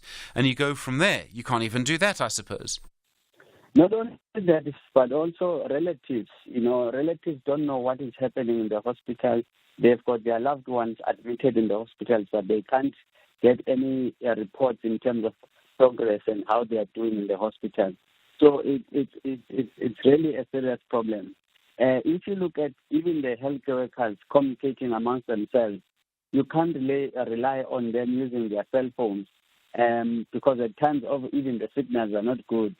So, especially when it comes to operations, emergency operations and even ambulances bringing in emergency patients, there's no communication. So, I mean, if you can't deal with a simple thing of communication, how are you going to implement complicated stuff like the NHI? So, we're worried about the fact that these things, they are a red flag to us to say you can't, solve simple things, pay a bill, telecom bill, what is going to be the case when it comes to, a huge database of suppliers in the future. As I understand it, the Gauteng Health Department says that it's trying to implement a new system, and what this would mean is that you'd use a sort of online system. It's called it's a voice over IP system. In other words, you would phone a phone number, but you'd actually be doing it all sort of online, but you would be calling from a normal number. Do you believe that? I mean, is that actually going to happen? And there's clearly still a bill that is owed to Telkom. Well, I believe it can happen, Steve, but you always have a plan, a transitional plan. It can't just be implemented willy-nilly. But also you need to pay Telkom and have all those conversations going on. It can't be that there's a disruption of services and you are telling us about what you are going to do. It must be implemented, but it must not disrupt the services. That's what we're talking about. Dr. Mvuyisi Mzukwa, thanks very much indeed. It's an astonishing story. Chair of the SA Medical Association. Anyone have that problem trying to get through to health departments or hospitals? Les on the line from Gauteng. Les, hi. Hi, Stephen. I'd like to come in on this issue of Department of Health. This is just how the ANC government has let the citizens of the Republic down. It's just not only in the Department of Health that similar things like this are happening. But the problem is that we are not going into the root cause. To the eyes of the public, it will be like the officials in government departments are not doing their work. Yes, that I'm not even protecting. But the root cause is the people that are being put in leadership structure and in governance structures. Those people are so incompetent, they've never even ran a department of 10 people, most of them, by the way. So let alone a multi-billion organization. All what they do, those people, when there's an issue, they focus on punitive measures. They want to discipline, they want to suspend people. So you know what the officials do? The officials say, no, I'm not going to do it. For all you know is that somebody supposed to sign that whatever purchase order or whatever, but the official, because was disciplined last year or whatever, is saying, I'm not going to do this. Why? The root cause is people that are being put on leadership positions in these institutions are just so incompetent, they are so unskilled, they don't have the necessary qualifications and credentials. And who did that? ANC. Deployment. Sure. Les, it sounds almost like you maybe work for a political party or in government. I'm not sure which it could be. No, I have worked in government, so I know exactly what I'm talking about. Okay.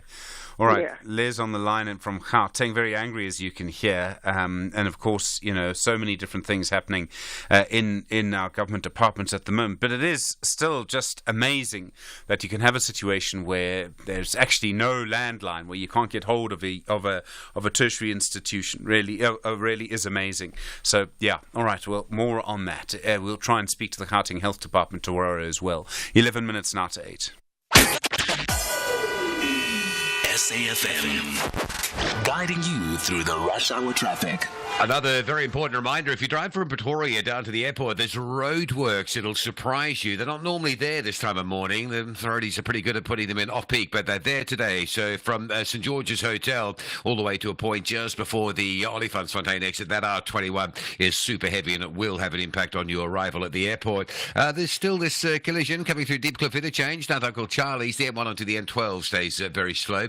Over in Durban this morning, we've had an earlier crash in on the M4, the Southern Freeway, just up by the M7 off-ramp. Now, that had been backing up traffic. That's been cleared. I've just got a refresh on my system. That M4 is flowing okay. Just a little bit sticky as you get into the CBD, but the crash is out of the way. N2 is pretty heavy today from the M7 Bluff exit through Spaghetti Junction up to the works. Ashburton Cato Ridge looking fine. And the earlier protest outside Howick on the 617 Mpopomeni, between Howick and Mpopomeni, that's all being cleared up and that scene is flowing normally. Cape Town today, N7, north and southbound, slow to 4 Trekker Road. The M5 is probably the heaviest highway. Going to sit from Rondebosch all the way through towards the N1 Kubo. Get a change. And a bit of a bottleneck going into Stellenbosch this morning. The heaviest route out of all of them is the R304 coming in past Kaya Monday. There's a backlog there. The rest coming in from sort of Baden-Powell or coming up from Somerset West or in from Powell, generally okay at this hour. Rob Byrne, SAFM Traffic. Big stories of the day. #SAFM Sunrise. 9 minutes to 8 the time. You know the number 086 000 2032. Well, you might remember back in 2018 when the Constitutional Court said that it was unconstitutional to continue with the legal ban on the use of cannabis, and essentially said in the end you're allowed to have some plants at home for personal use. How you're supposed to get those plants never been judicially explained. However, since then, there's been a cannabis bill that's been going through Parliament. It's called the Cannabis for Private Purposes Bill. I remember when it came in, they said that you'd only be allowed to have 4 or 5 plants at home. You wouldn't be able to have more than that. There have been various changes since then. It's getting to the point now where it's gone through the National Council of Provinces. But the Dagga Party, one of the organisations involved in going to court in the first place, has said that the bill which is now being proposed should not be signed into law. Jeremy Acton is the leader of the Dagga Party. Jeremy, good morning. Good morning, Stephen. Thanks for having me on the show. Sure. As I understand it, the bill would allow people to use cannabis for private purposes. It does that. Why are you against it? As you say, in the beginning, they came with very draconian, limited numbers of plants, and we spoke against that. But now in the bill, the minister has postponed such specifications of numbers of plants to future regulations, but has written into the bill his own right to dictate the number of plants, as well as to impose criminal punishment for being in excess of any number that he might specify in the future. And that is still a violation of our privacy. We have the private right to decide on our personal cannabis needs and to cultivate accordingly and to consume that in private. But the minister presumes, incorrectly actually, that he may specify to our privacy and our private activities, choices and decisions. What I've never understood in this argument, and I remember putting this, I think, to someone in the Justice Department, I can't remember the answer, is that if I wanted to, I could literally cover my entire property in alcohol. I could cover my entire property up 3-4 stories high in alcohol, but I'd only be allowed a number of plants that the minister deems fit. I mean, it seems to me that there's some sort of problem with that. Yes, we pointed out to the President that this is also not only a violation of the concept of privacy, but also this bill violates a lot of other constitutional rights in the Bill of Rights. And one of them is Section 9, equality, which means equal treatment in the law. And we are claiming that like limiting our rights to how many plants we have and allowing alcohol and tobacco users to stockpile their substances is an unequal application in law.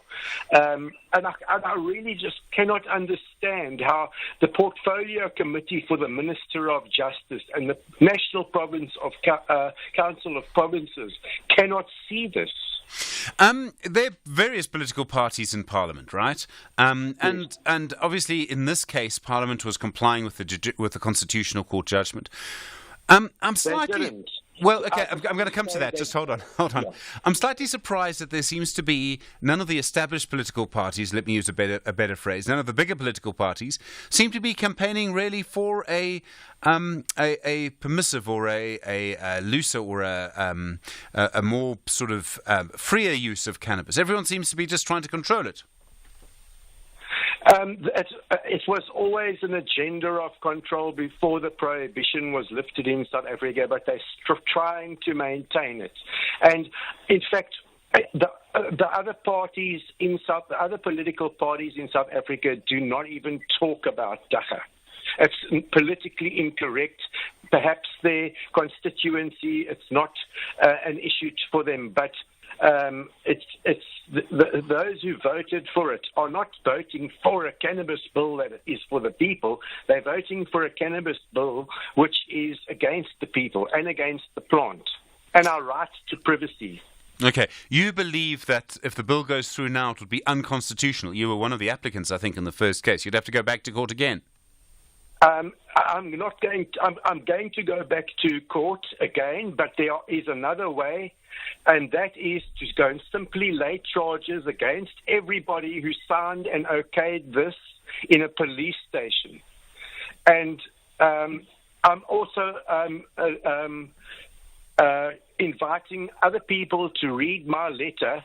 And when this bill gets signed, I'm inviting them to take my charges and make them their own and go to their own police station and lay charges there. We're busy with that right now. Okay. We're standing ready for that. Okay. Do you think most people in South Africa want dagga or cannabis to be legalized? Yes, I do. Well, I think at least it might not be a political majority of 50+%, but there's a lot of data which seems to show that at least 35% of all people in South Africa use cannabis. And 25% of all scholars over the age of 13 in the Western Cape use cannabis.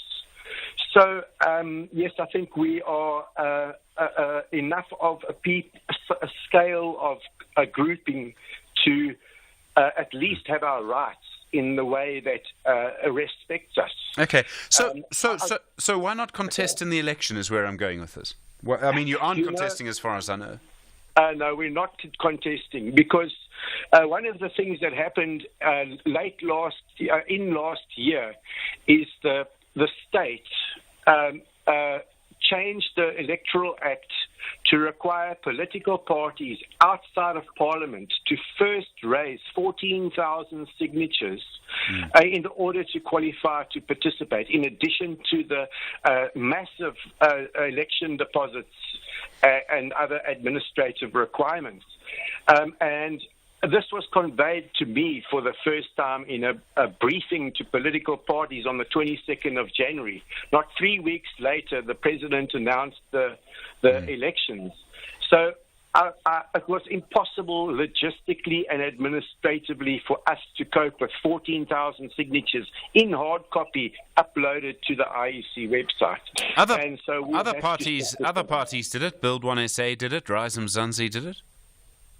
Yes. One of the things is the way I see that some of them did it was using IT and online signing forms and things that were not in our scope of abilities and tech capabilities.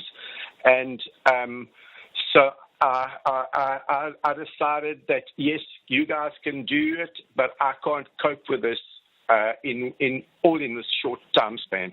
So we're going to just prepare ourselves for municipal elections in 2 years' time.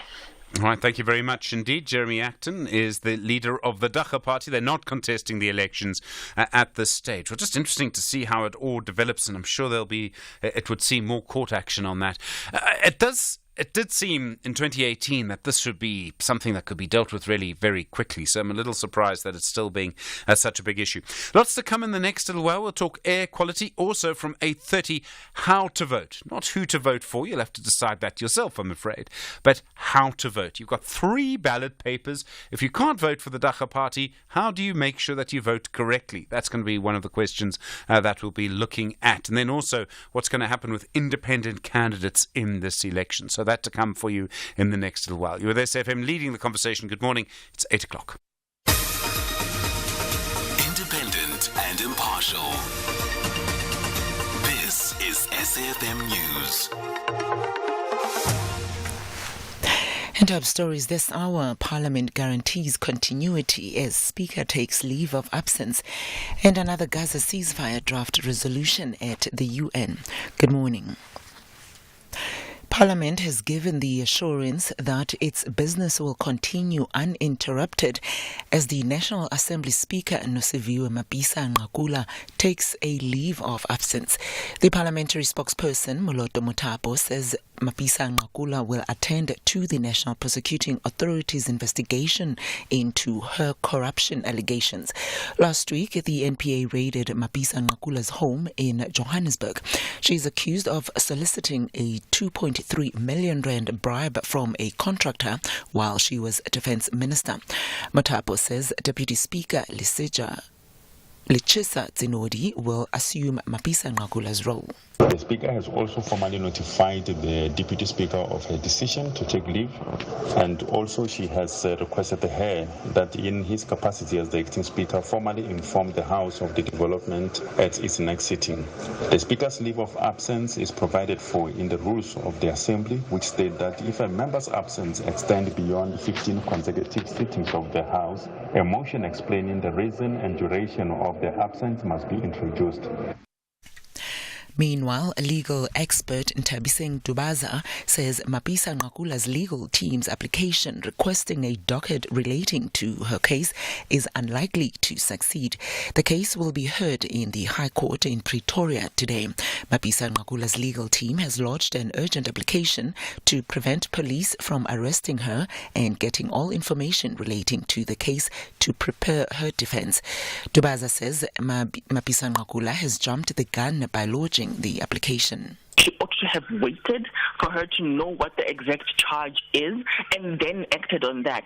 Because what the investigating officer is probably telling her is the charge. Once it gets into the hands of the DPP, who looks at the merits of the matter, they will probably change it at the end of the day. That happens more often than not. So, yeah, if it's a success, I'll be very surprised. And in election-related news...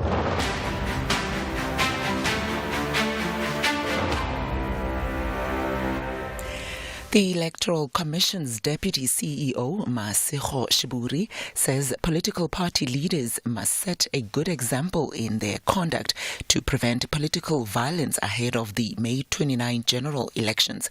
This year's elections are expected to be the most hotly contested in South Africa's democratic era.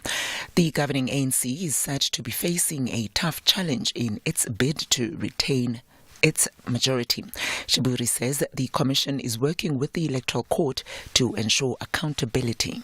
We ask then from the Commission side parties to act in a manner that they restrain themselves so that their followers may not perceive the statements by their party leaders to be a call to violence. The Code of Conduct kicks in on the date on which the election is formally called by the President and the 9 premiers. It is binding on all political parties, whether they sign at the ceremony or not, but it is binding on them. It is binding on the supporters of parties. It is also binding on office bearers of those political parties.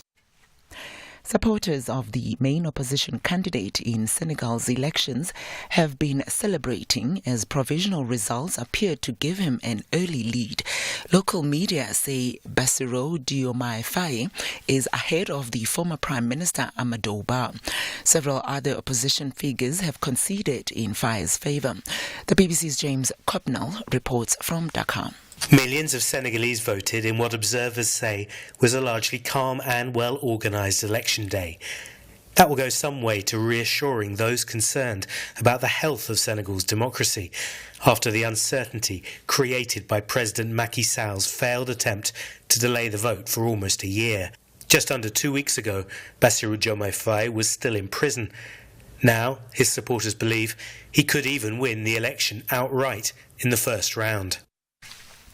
And the United Nations Security Council will later today take up a new draft resolution demanding an immediate ceasefire in Gaza during the holy month of Ramadan. The draft comes days after China and Russia vetoed a U.S. drafted text last week that determined the importance of an immediate ceasefire. China and Russia argued that it simply did not go far enough to save civilians trapped in the war between Israel and Hamas. Sherwin Bryce-Pease has the details. The E10 draft not only demands an immediate ceasefire for the remainder of the holy month of Ramadan, it also demands the immediate and unconditional release of all hostages and emphasizes the urgent need to expand the flow of humanitarian assistance. It also seeks to reinforce the protection of all civilians in the entire Gaza Strip. On a visit to the Rafah border crossing over the weekend, the UN Secretary-General Antonio Guterres lamented the long lines of aid trucks blocked at the border as a moral outrage, given that people were starving in Gaza. There's growing hope among diplomats that this latest effort in the Council will pass after several failures to date. And recapping our top story this hour, Parliament has given the assurance that its business will continue uninterrupted as the National Assembly Speaker, Nosiviwe Mapisa-Nqakula, takes a leave of absence. Deputy Speaker Lichisa Tsinodi will assume Mapisa-Nqakula's role. I'll be back with the headlines at the bottom of the hour. For SFM News, I'm Nomalizo Mandela. A very good morning to you in your SFM Sports Headlines. Rugby, the Springbok captain Siya Kolisi's comeback trail lighting up South African rugby, and soccer. Percy Tau is on the move as Al Ahly set conditions for the star forward's transfer. We'll have the details just before 8:30. SAFM, guiding you through the rush hour traffic. Still with a crash on Joburg's N12 eastbound at the Uncle Charlie's Mike 1 interchange. Very heavy coming through from Deepcliff. You'll sit on the N1 and then join very slow moving traffic on the ramps to the N12 all the way down passing Southgate towards that crash scene. The R21 is heavy today from St George's Hotel down to multiple lanes closed for roadworks before you get to Olifantsfontein Road. Protesting on the 617 between Howick and Underberg. That's all cleared up. But there is some protesting in the central Howick area. So the Howick Bridge up that 617 has been closed. There is a bit of traffic having to loop around and sort of divert around the top of Howick. So that's pretty busy through there.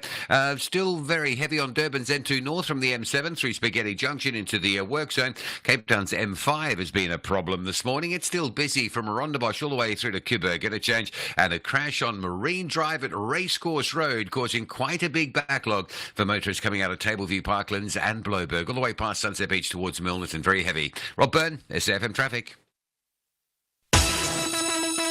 SAFM Sunrise. A vivid start to your day. 7 after 8, good morning. You with SFM Sunrise. I'm Stephen Grootes. Right, lots going on today. We expect that decision from the Electoral Court around the registration of Umkhonto weSizwe as a political party for the elections. Not sure which way that will go. We did the arguments last week. Of course, we heard them in the Electoral Court sitting in Mangaung. The Speaker, Nosiviwe Mapisa-Nqakula, she's going to court in Tshwane, arguing that she should not be arrested. You heard, and there have been a couple of different legal views, I think, on SFM about this. applications this morning, but you heard William Booth saying very clearly that this kind of application can happen. They're quite rare, I think, but they can happen. Then there's the other issues, of course. You heard Action SA, their manifesto being launched over the weekend. ATM also launching their manifesto. They say they'll bring back the death penalty. Manifestos from Azapo as well. We haven't heard yet ourselves from ATM and Azapo. We'll try and do that during this week. Other issues coming up as well. We'll talk about how to vote, why it's getting a little bit more complicated this year. We'll do that from 8:30. Other conversations to come as well around air quality and electric cars. You know how to get in touch at 086 000 2032. It's 9 after 8. Stay on top of all meaningful, top trending stories right here on SAFM. Leading the conversation. William on the line from Vereeniging. William, hi. MK and ANC in court. Go for it. I'm asking, please. The president has been honest in connection with the work of the IEC for registering all these parties. Yeah. And they accepted MK. Now the results must be out at the Bloemfontein court. I'm asking that the court of Bloemfontein must be honest to do the right thing, not just because Zuma is now for MK, they want to be against the ANC. No, let the truth surface. I don't understand what you mean. So you're saying that the party should not be... No, it seems as if they want to take the side of ANC. While the IEC has already registered the MK. Now they want MK to be deregistered. Now let us once in the life do the honesty. All right. Okay, William, thank you. Appreciate it. Yeah, okay. Strong views on these things, as you would expect. Vusi on the line from Midrand. Hello, Vusi. Been a while. You want to talk about the NPA? Morning, how are you? I'm good, Vusi. How are you? Steve, look, it is highly disturbing to have a judiciary whereby you are able to even second guess it. Look, now there's already a leak which is going through all over that this is the outcome which is going to be this afternoon. And to even prove that, the ANC has even line up some press conference. Where do you see that, Vusi? I mean, they would have a press conference either way, one way or another. They would have a press conference. That's not surprising to me. But what I want to tell you is that already the judgment is all over here. You are a journalist. You should be knowing. You should be having it. Where do you see it, Vusi? It's running all over. It's all over in the WhatsApp groups.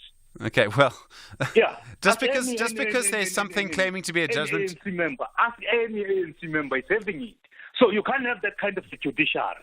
Therefore, it's highly problematic. Vusi, just because something's in a WhatsApp group doesn't mean it's legit, eh?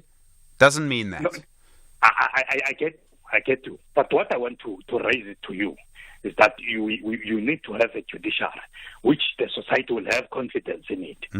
Sure. You see, you can't second guess a judiciary because all of us were watching the proceedings, and all the lawyers, they were there. They gave their evidence. Hence, we saw how the lawyer of the ANC, the one which it didn't have any fact. You see, so. All right. It's very worrying. All right. Vusi, thank you on the line from Midrand. Look, you could be very careful about what you see on WhatsApp, I'm afraid. So let's just see what happens. Tsakiso on the line from Maluti Pafong. Tsakiso, welcome to SFM. Good morning, Stephen. How are you doing? Yeah, I'm well. Go for it. Stephen, it's election time, so I'm very aware of that. And, yes, I've noticed, yeah. The ground is very fertile and very fiery and all of that. So, Stephen, there's this thing where the EFF is being called like a cult organization and all of that.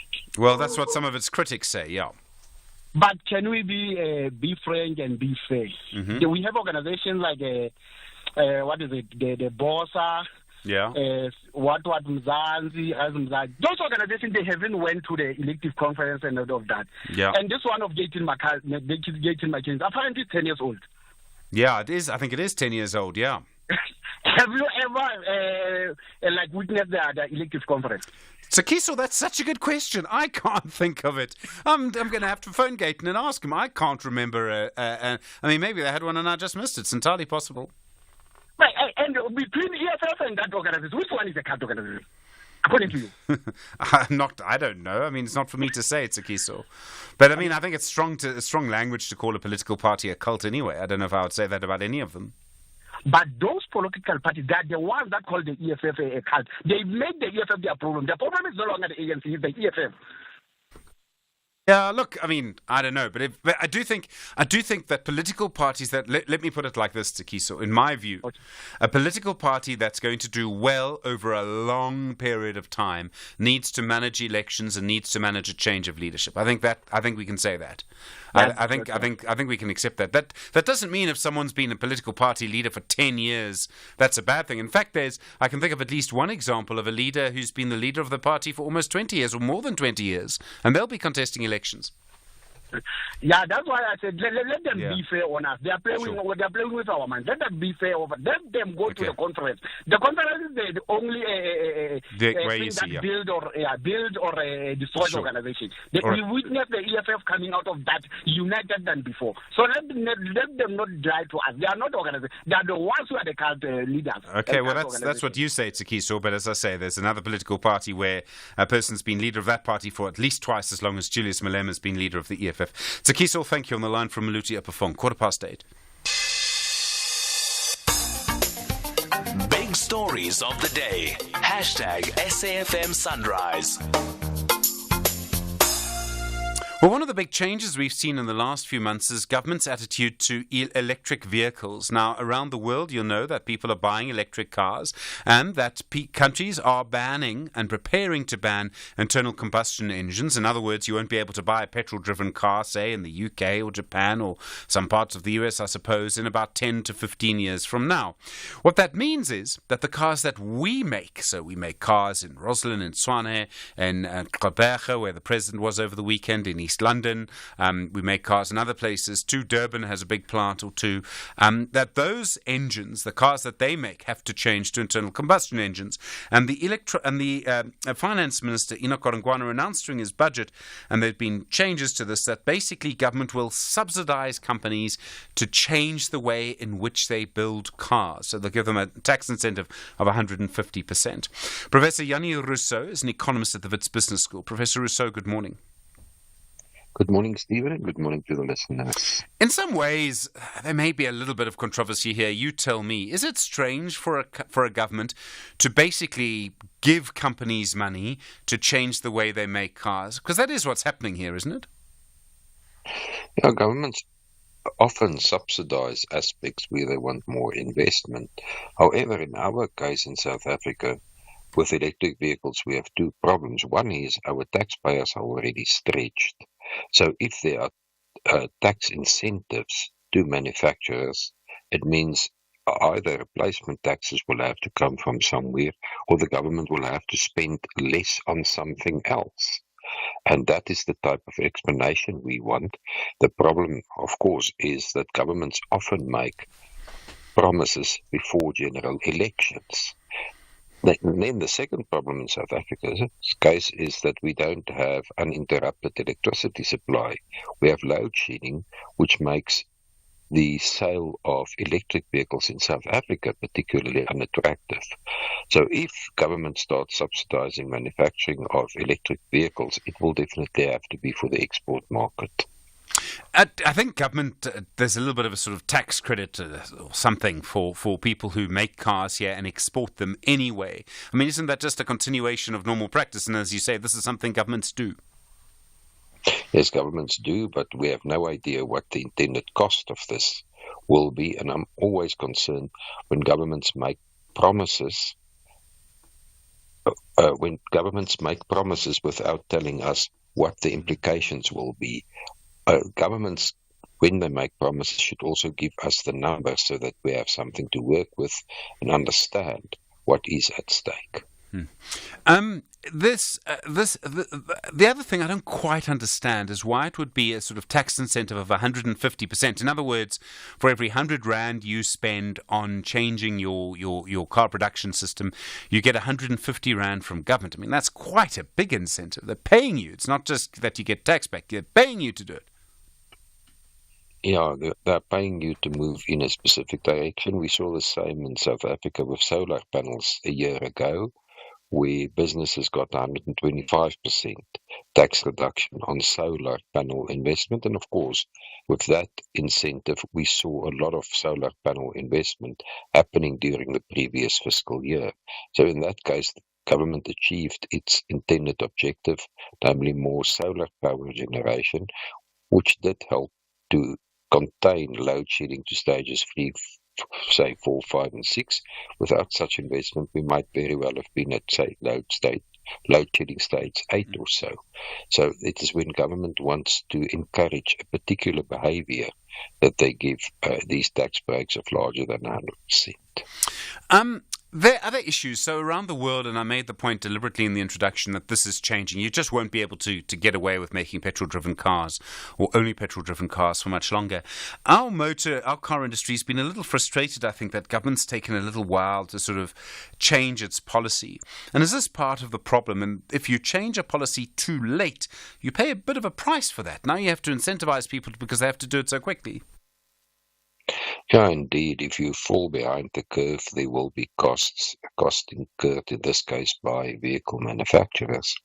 But if we start manufacturing electric vehicles in South Africa through this incentive scheme of the government, we must also be very clear where we want to export these vehicles to. In other words, we must look in great detail at our current export programs and then see how electric vehicles will fit into current export programs, because we will not stop manufacturing or exporting internal combustion engines.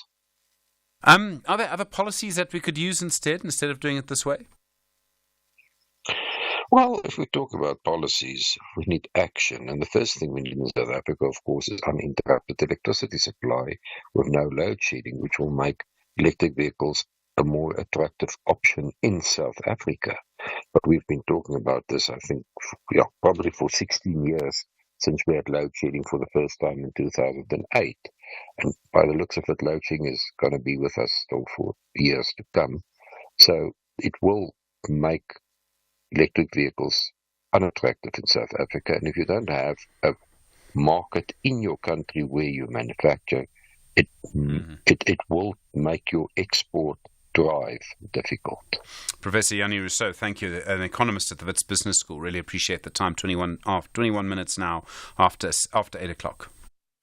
Those who love the beautiful game can never have enough of the incredible moments. Like the fascinating last-minute goals, the unbelievable saves, the top-of-the-range reviews of critical match scenarios by the legendary Mr. Ref, the mummies of the week, and highly knowledgeable analysts. Catch Soccer Zone on Mondays at 8 p.m. Live on SABC Sport on DTT Channel 4 and SABC 1 at 10 p.m.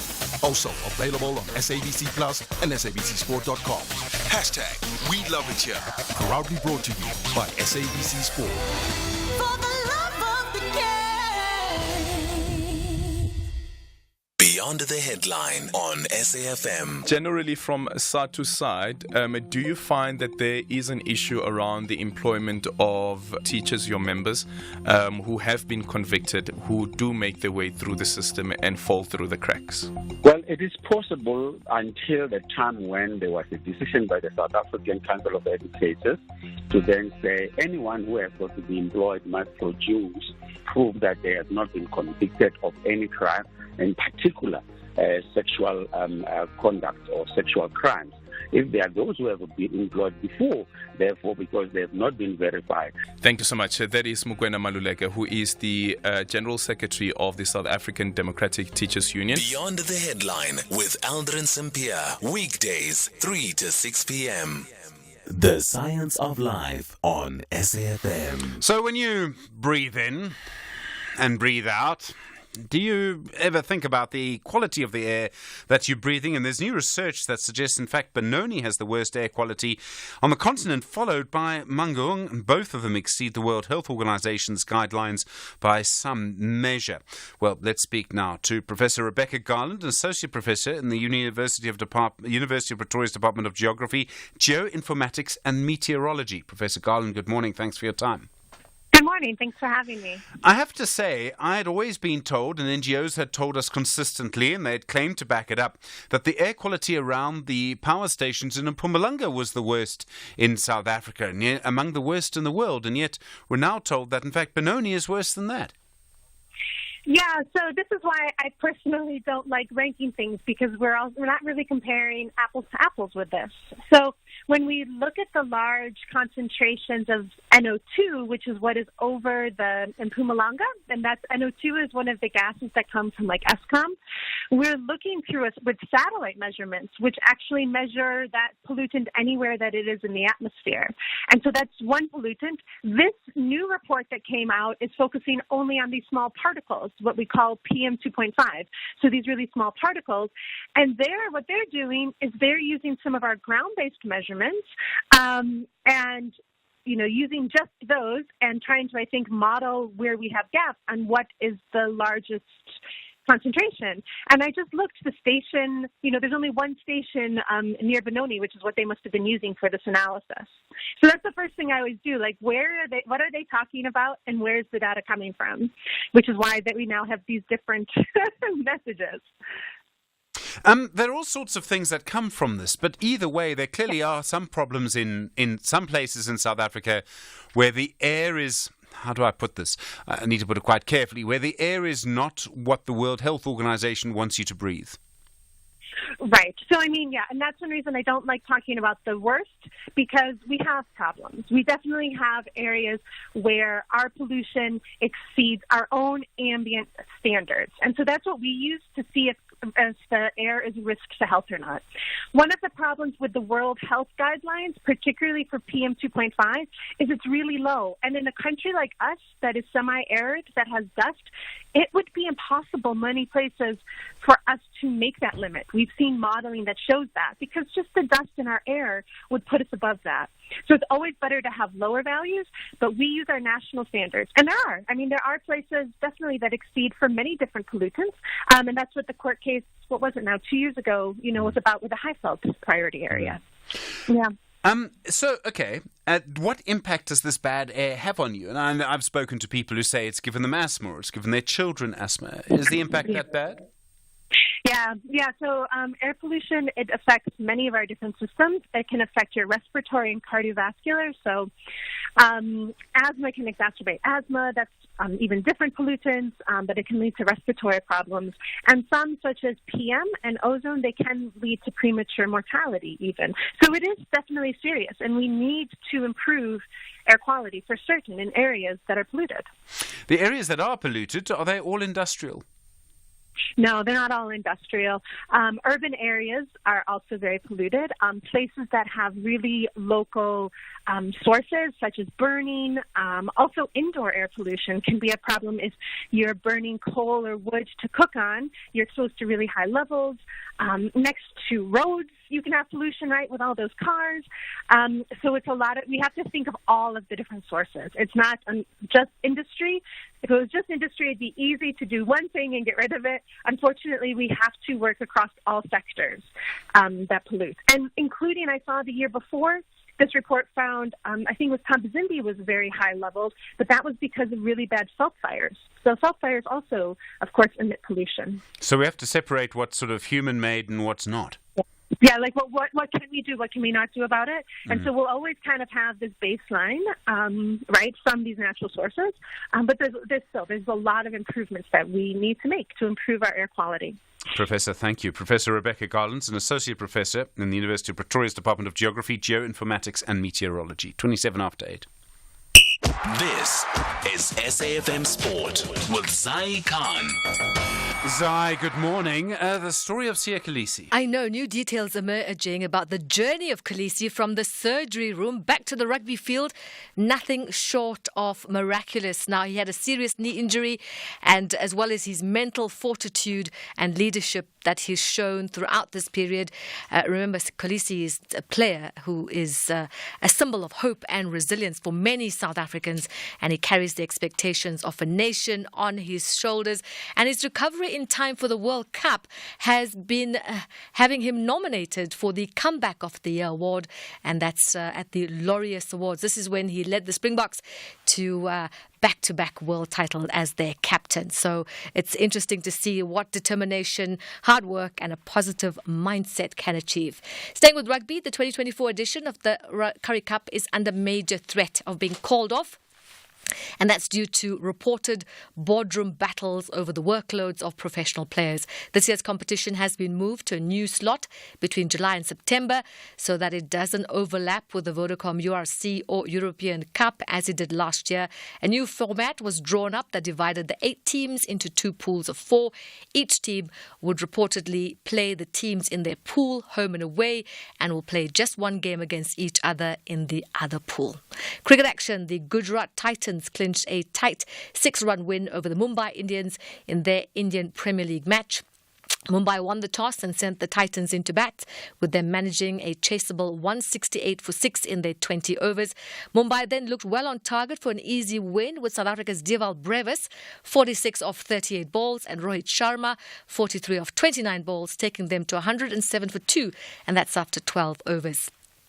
Canoeing news, and Estie Olivier and Tiffany Koch overcame tricky conditions in the winner-takes-all shootout to claim the last places in the South African Olympic canoeing team selected at the SA Championships at Victoria Lake in Germiston yesterday.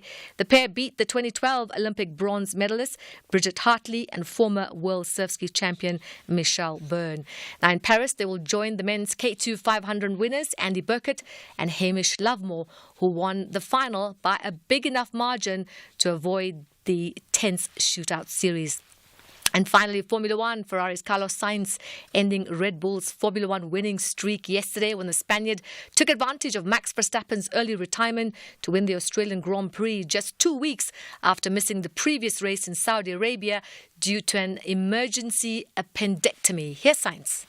You arrive to the first race and boom, a good podium that sets the season going, gets the season going, and then suddenly the appendix, the unknown of when am I going to be back, am I going to be back in full form, how long it's going to take me to get back up to speed and confident, and then suddenly you come back and win. Yeah, it just shows how beautiful is life in that sense. You know, what a roller coaster, but life is good sometimes. That's where we leave it on Sunrise. More sport on SAFM around 12:30. I'm Zai Khan. Zai, thanks very much indeed. Good morning. You're with SAFM, leading the conversation, 8:30. And in the headlines, the Electoral Court in Bloemfontein is today expected to deliver judgment on whether the Umkhonto weSizwe Party can contest the elections on May the 29th. The ANC is challenging the Electoral Commission's registration of the MK Party, which the former President Jacob Zuma has endorsed. In other news, Parliament has given the assurance that its business will continue uninterrupted as the National Assembly Speaker Nosiviwe Mapisa-Nqakula takes a leave of absence. The parliamentary spokesperson Moloto Mutapo says Deputy Speaker Lichisa Tsinodi will assume Mapisa-Nqakula's role. And UNRWA, the UN agency for Palestinian refugees, says Israel is not approving its aid deliveries to enter northern Gaza, where famine is considered to be imminent. More on these and other stories at the top of the hour. SAFM, guiding you through the rush hour traffic. Yeah, don't underestimate this queue on the R21 South. If you're heading out of Pretoria for the airport and you're already running a bit late or you just want to avoid it, come off at Nel Mapius, hit some alternative routes and come back on at Olifantsfontein. The roadworks, the multiple lane closures on the R21 South are before you get to the Olifantsfontein exit. The traffic is heavy. It's all the way back through to St. George's Hotel, and it is super heavy. So off at off at Nel Mapius, onto the sort of Glen Avenue, the M18, into Clayville, and back out onto Olifantsfontein. Just keep yourself moving on that alternative, but very heavy, and a big possibility that some people will be missing their flights or connections this morning. We're also looking at this collision involving a truck and a taxi on the N12 East at Uncle Charlie's. It's been there quite some time this morning. It's badly backing up traffic coming off the N1 both ways through the Deepcliff interchange for connections onto that N12. Now, Durban, there's traffic light issues on the Phoenix Highway at Trade Centre and on the Phoenix Highway at the R102 Rockford side. So both your major exits along the Phoenix Highway out towards the R102 are really struggling this morning. M7's pretty heavy both ways between Bel Air Wakesley and the N2, a combo of roadworks and a stationary truck, and protesting still in the central Howick area, disrupting traffic flow in and around Howick. Cape Town, very heavy. This will surprise you if you're coming out of Tableview, Parklands and Bloberg onto Marine Drive. It's a crash at a Racecourse Road, causing a delay from Bayside. You'd be better off at least going down Bloberg Road, hooking into Kuberg Road. That's open and clear. If you take the Coast Road, there's some big trouble there. Rob Byrne, SAFM Traffic. Mediated conversation on SAFM. 27 minutes now to 9 the time. Time for your mediated conversation this Monday morning. So, have you decided who you're going to vote for in our elections? Have you decided whether you're going to vote for the same person or party in the national and provincial elections? Or have you decided to vote for different parties in different places this year? In May, for the first time, we will each get 3 ballot papers when we vote, because we'll be voting in the national election, in a region for the national election, and then for a province. In other words, this year is going to be slightly more complicated than it's been in the past. So, if you have decided who you're going to vote for, how do you make sure that you actually vote properly? Well, this is your mediated conversation this morning. How to vote and what impact this change could have on the timing of the results. First this morning, from the Electoral Commission, Masego Shiburi is the Deputy Chief Electoral Officer. And there's so many questions to ask him that we thought we would just have 2 guests today. Lulu White is the CEO of the Elections Management and Consulting Agency. We start then with, from the IEC, Masego Shiburi. Masego, good morning and thank you for your time this morning. Good morning, Stephen. Okay, we're used to having 2 ballot papers, one for the national election, one for the provincial election. What is the 3rd ballot paper for? Okay, let's try to simplify it, Stephen. A ballot paper is the only tool that a voter has to select from a number of competing choices to make their choice, and for an election management body to record that choice as made and translate that into representation. Why the 3rd ballot? Seats in the National Assembly are made up as follows. There are total 400 seats. The first of those 400 are distributed among provinces. In other words, the first 200 are distributed among the regions. Why is it so? In order to avoid the National Assembly from being constituted by people from a single region. So the first 200 are distributed among the regions on the strength of the registered population in those regions to ensure that the National Assembly represents the character of the totality of the country. And those are what you refer to, Stephen, as regional to national seats. The second 200 are what you call national to national seats.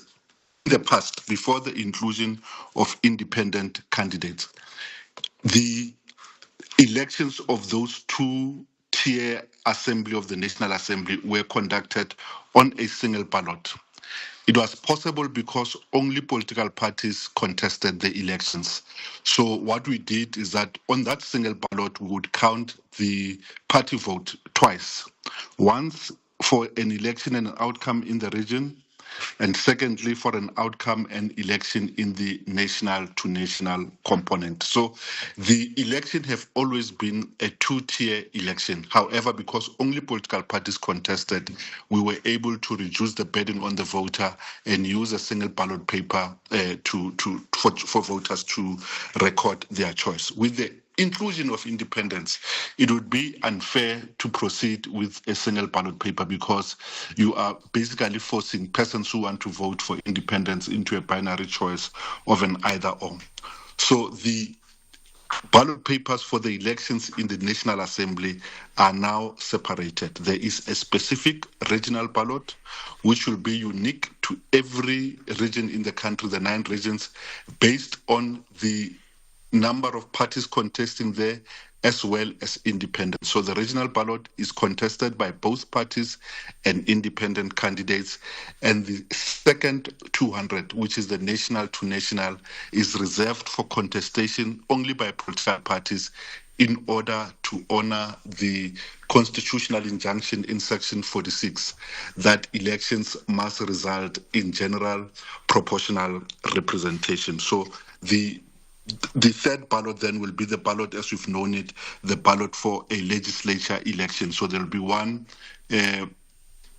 ballot for each of the 9 legislatures. Again, it will be contested or it will contain the names of independents as well as the names of political parties. So the only difference is that the national to national ballot will contain only political parties, and that ballot will be standard, will be the same across all the voting stations across all the 9 provinces, whereas the regional ballots may be different, varying from one region to the other, as well as the provincial legislature ballot, which will be different from each province to another. I thought we were going to make it simple, Maseko. Okay, so just to understand this, is a region a province, or is a region something different to a province? Okay, for a region, understand a region to mean a province, yes. Okay, so it geographically it's a province, but legally it is something else in this case. It is called a region for purposes of an election, but it has the boundaries of a province, yes. Okay. If there is an independent candidate who's based in the Western Cape but is running for the National Assembly, can someone in Gauteng still vote for them? If you are an independent candidate, you can only contest for a seat in the National Assembly via a region. So you will be nominated in a region. If you are nominated in the Western Cape, your name will only appear in the regional ballot in the Western Cape and in no other province. And therefore, only persons who are registered on the provincial segment of the Western Cape ballot paper will be able to vote for contestants in the Western Cape. Okay, so the name of an... Sorry, go ahead, Stephen. Okay, sorry, I just want to make sure we're on the same page here. So I live in Gauteng. If there's a person in the Western Cape who's running for office in the National Assembly, can I vote for that person?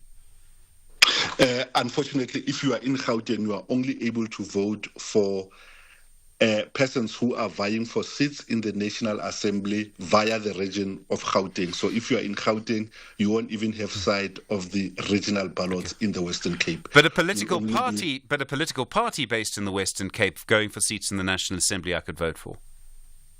Because a political party will contest both tiers of the election. There is a regional tier and the national tier. So a party must submit a national list as well as a regional list. So on the national list, the ballots are the same throughout the country, whereas for the regional ballots, those are unique to the region being contested. Okay, I realize, Maseko, that the Electoral Commission and yourself did not work out the system, you only implemented. But it would seem then that there are more, how do I put this, there are more votes available for political parties than there are independent candidates.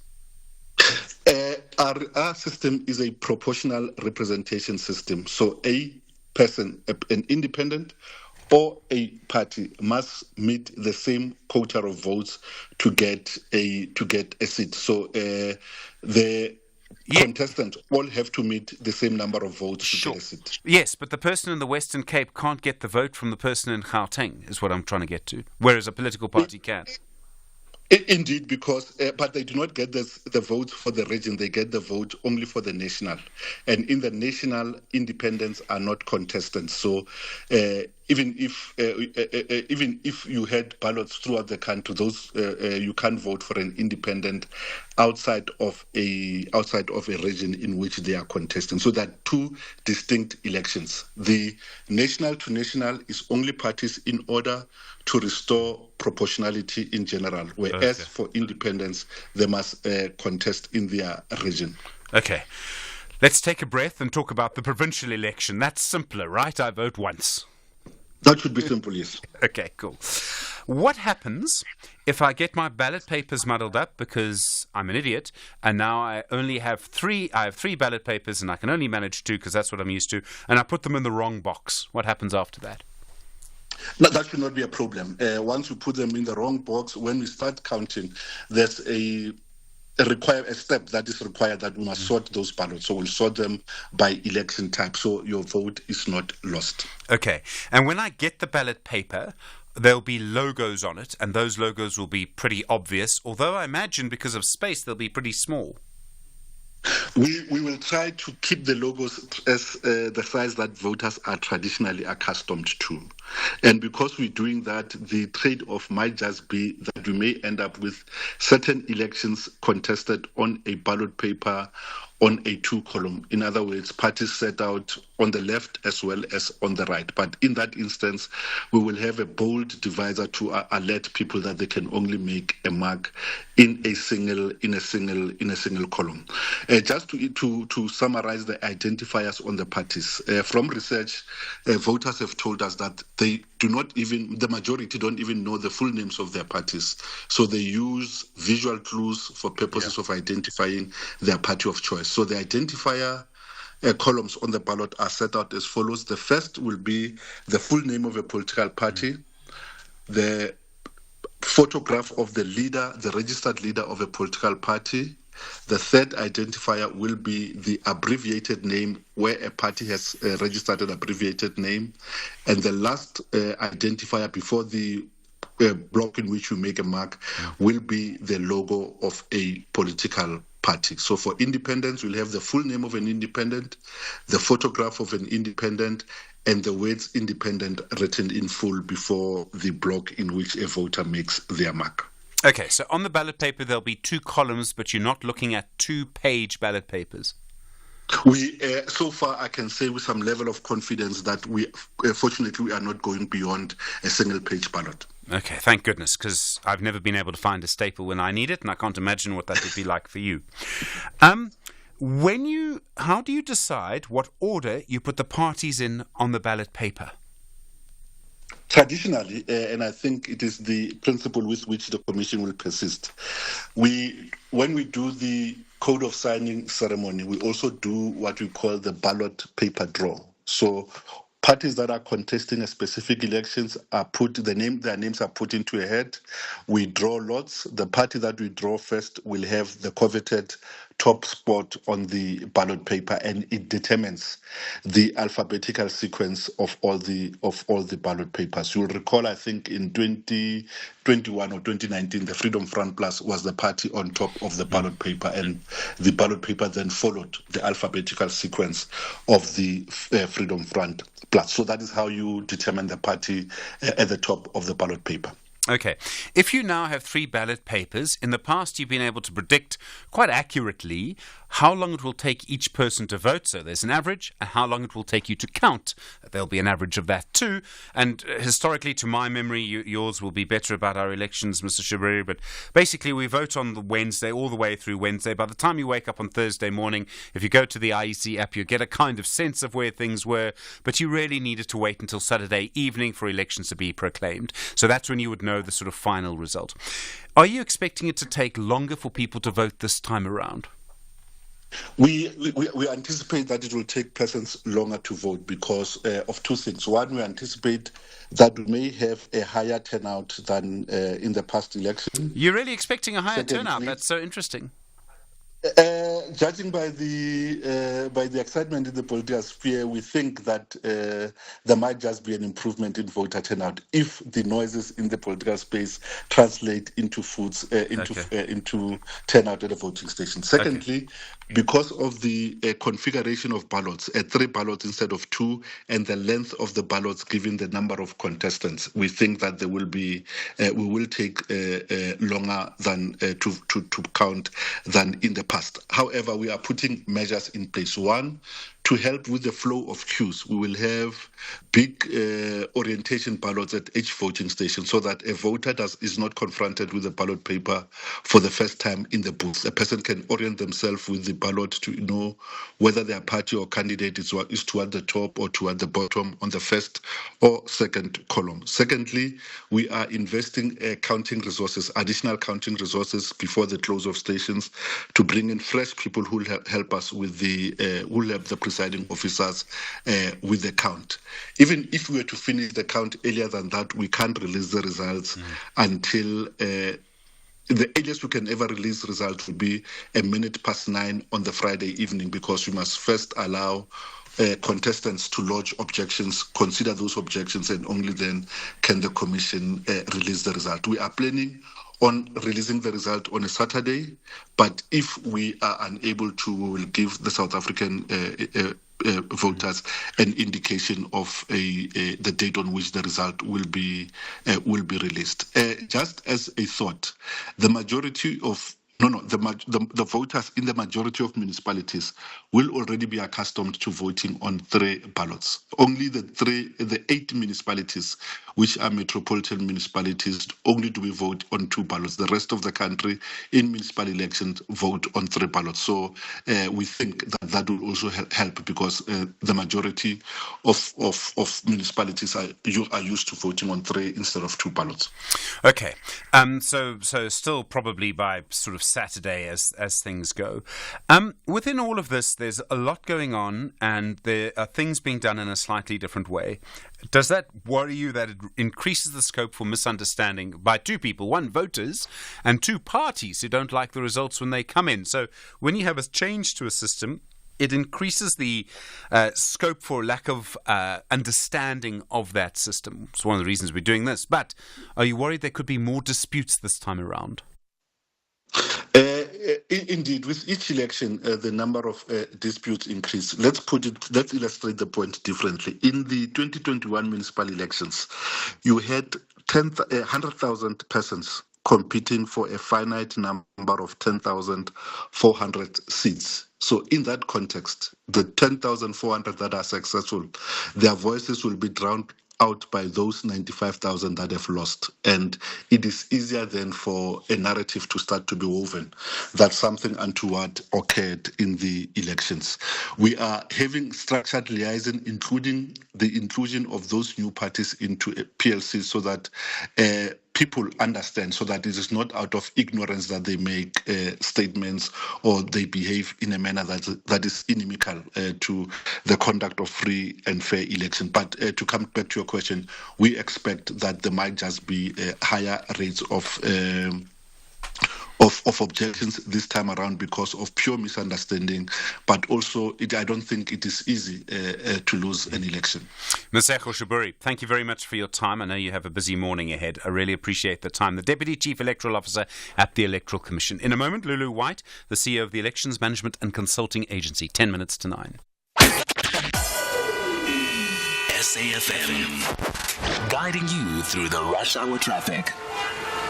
Still very slow on the N12 down to Uncle Charlie's this morning. If you're coming down from Soweto up from Devland off the N1, you queue through Deepcliff Interchange onto the N12 and down to Taxi V truck crash just into Uncle Charlie's interchange area. Breakdown on the N3 North at Modderfontein Road, so pretty slow getting up passing Edenvale. The N1 North from Winnie Mandela through Four Ways up to Ravonia stays busy. And the R21, the heaviest highway around the Gauteng province. R21, multiple lanes closed before Olifantsfontein. Big queue queues on your way towards the airport. Make sure you've got plenty of time to get through that. Protesting continues to block roads in the central Howick area. There has been a bit of traffic disruption in central Howick as you sort of pick up some alternative routes around the burning tyres and the road blockages. Durban's M7 down to Bel Air and Wakesley stays busy for Bluff-bound traffic, and Cape Town the N1 inbound being held now by a breakdown before the N7 highway bridge. Traffic parking back towards Plattekloof Road, and then the elevated freeway just busy as you go over the foreshore into the city centre area. Rob Byrne, SAFM Traffic. Mediated conversation on SAFM. 9 minutes to 9, the time continuing your mediated conversation about how you will vote, the system that is being used. Lulu White is the CEO of the Elections Management and Consulting Agency. Lulu, good morning. Thanks for your time this morning. Good morning. Thank you for having me. I'm still a little concerned about how the system treats parties and independent candidates, and I have no view one way or another, but it seems that people are able to vote for a party twice and independent candidates only if they're in a particular region. Are candidates being treated fairly?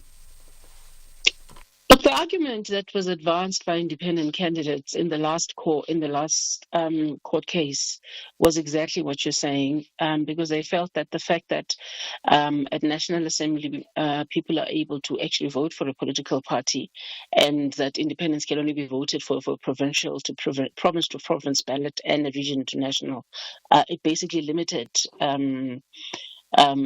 independent candidates, and the court basically felt that it would not be possible for an independent to be in more than one seat in any case. So what would happen in an instance where an independent candidate wins a seat at National Assembly in a national ballot and also at provincial or at a regional level?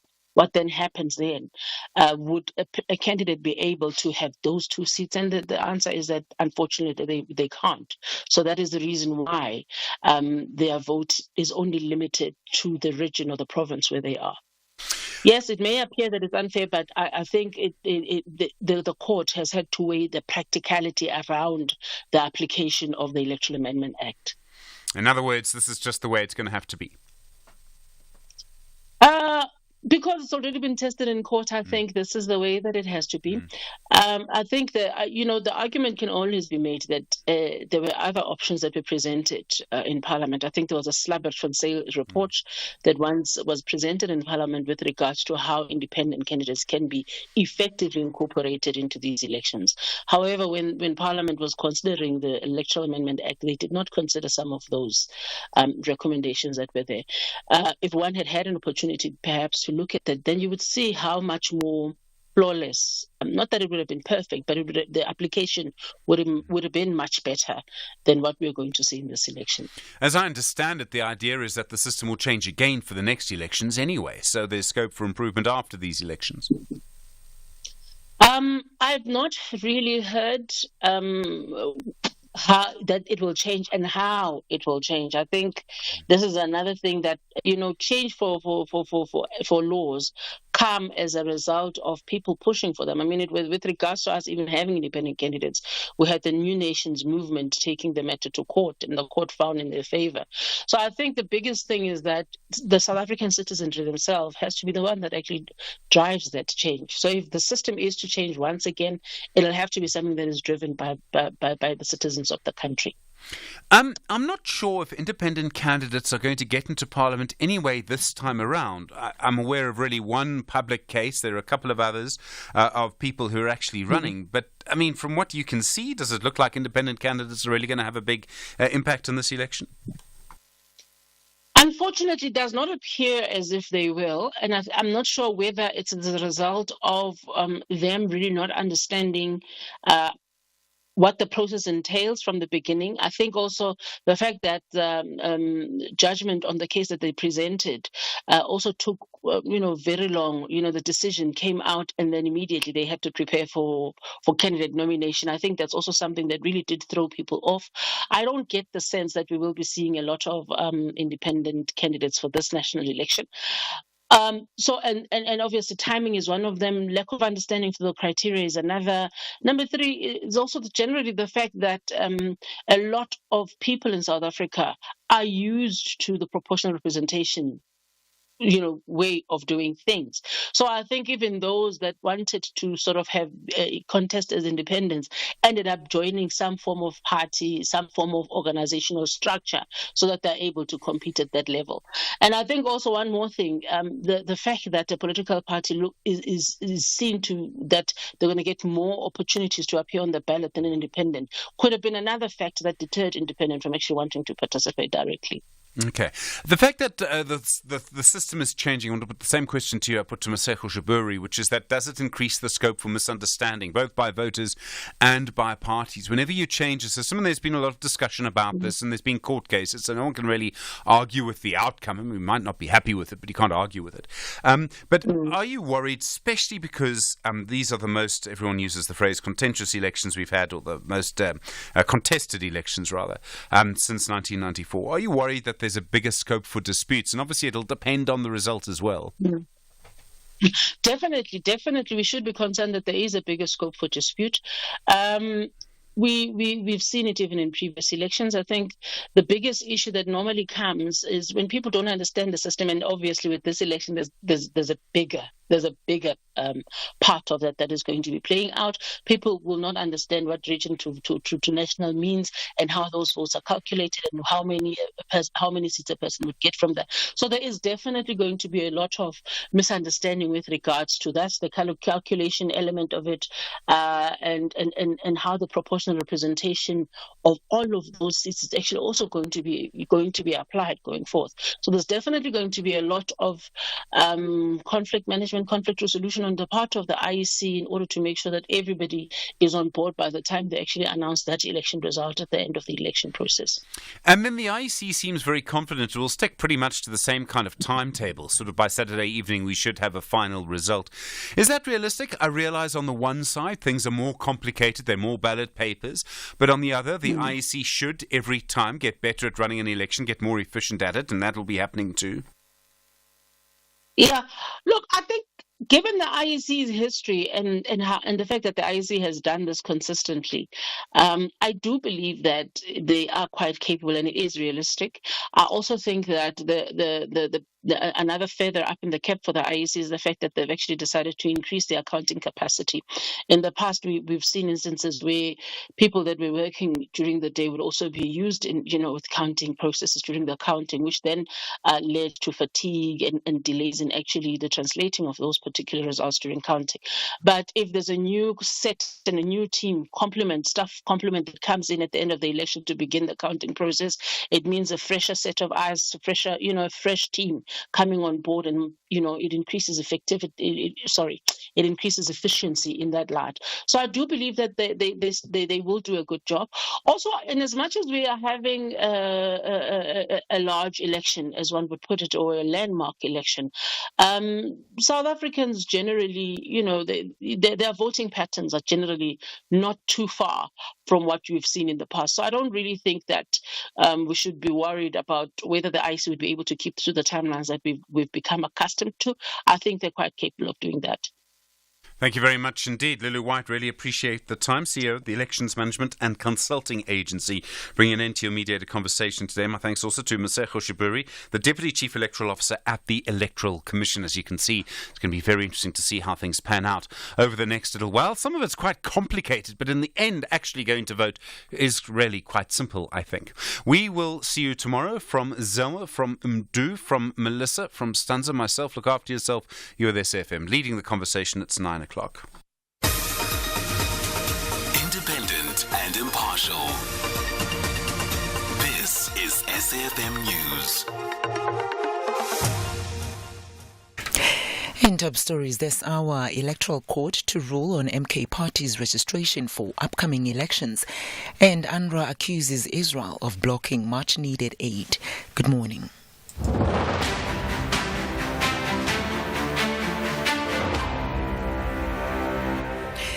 In election-related news, the Electoral Court in Bloemfontein is today expected to deliver judgment on whether the Umkhonto weSizwe Party can contest the elections on May the 29th. The ANC is challenging the Electoral Commission's registration of the MK Party, which the former President Jacob Zuma has endorsed. The ANC argues that the MK Party's registration was unlawful. The African Transformation Movement says the country's minerals such as gold and diamonds should benefit citizens.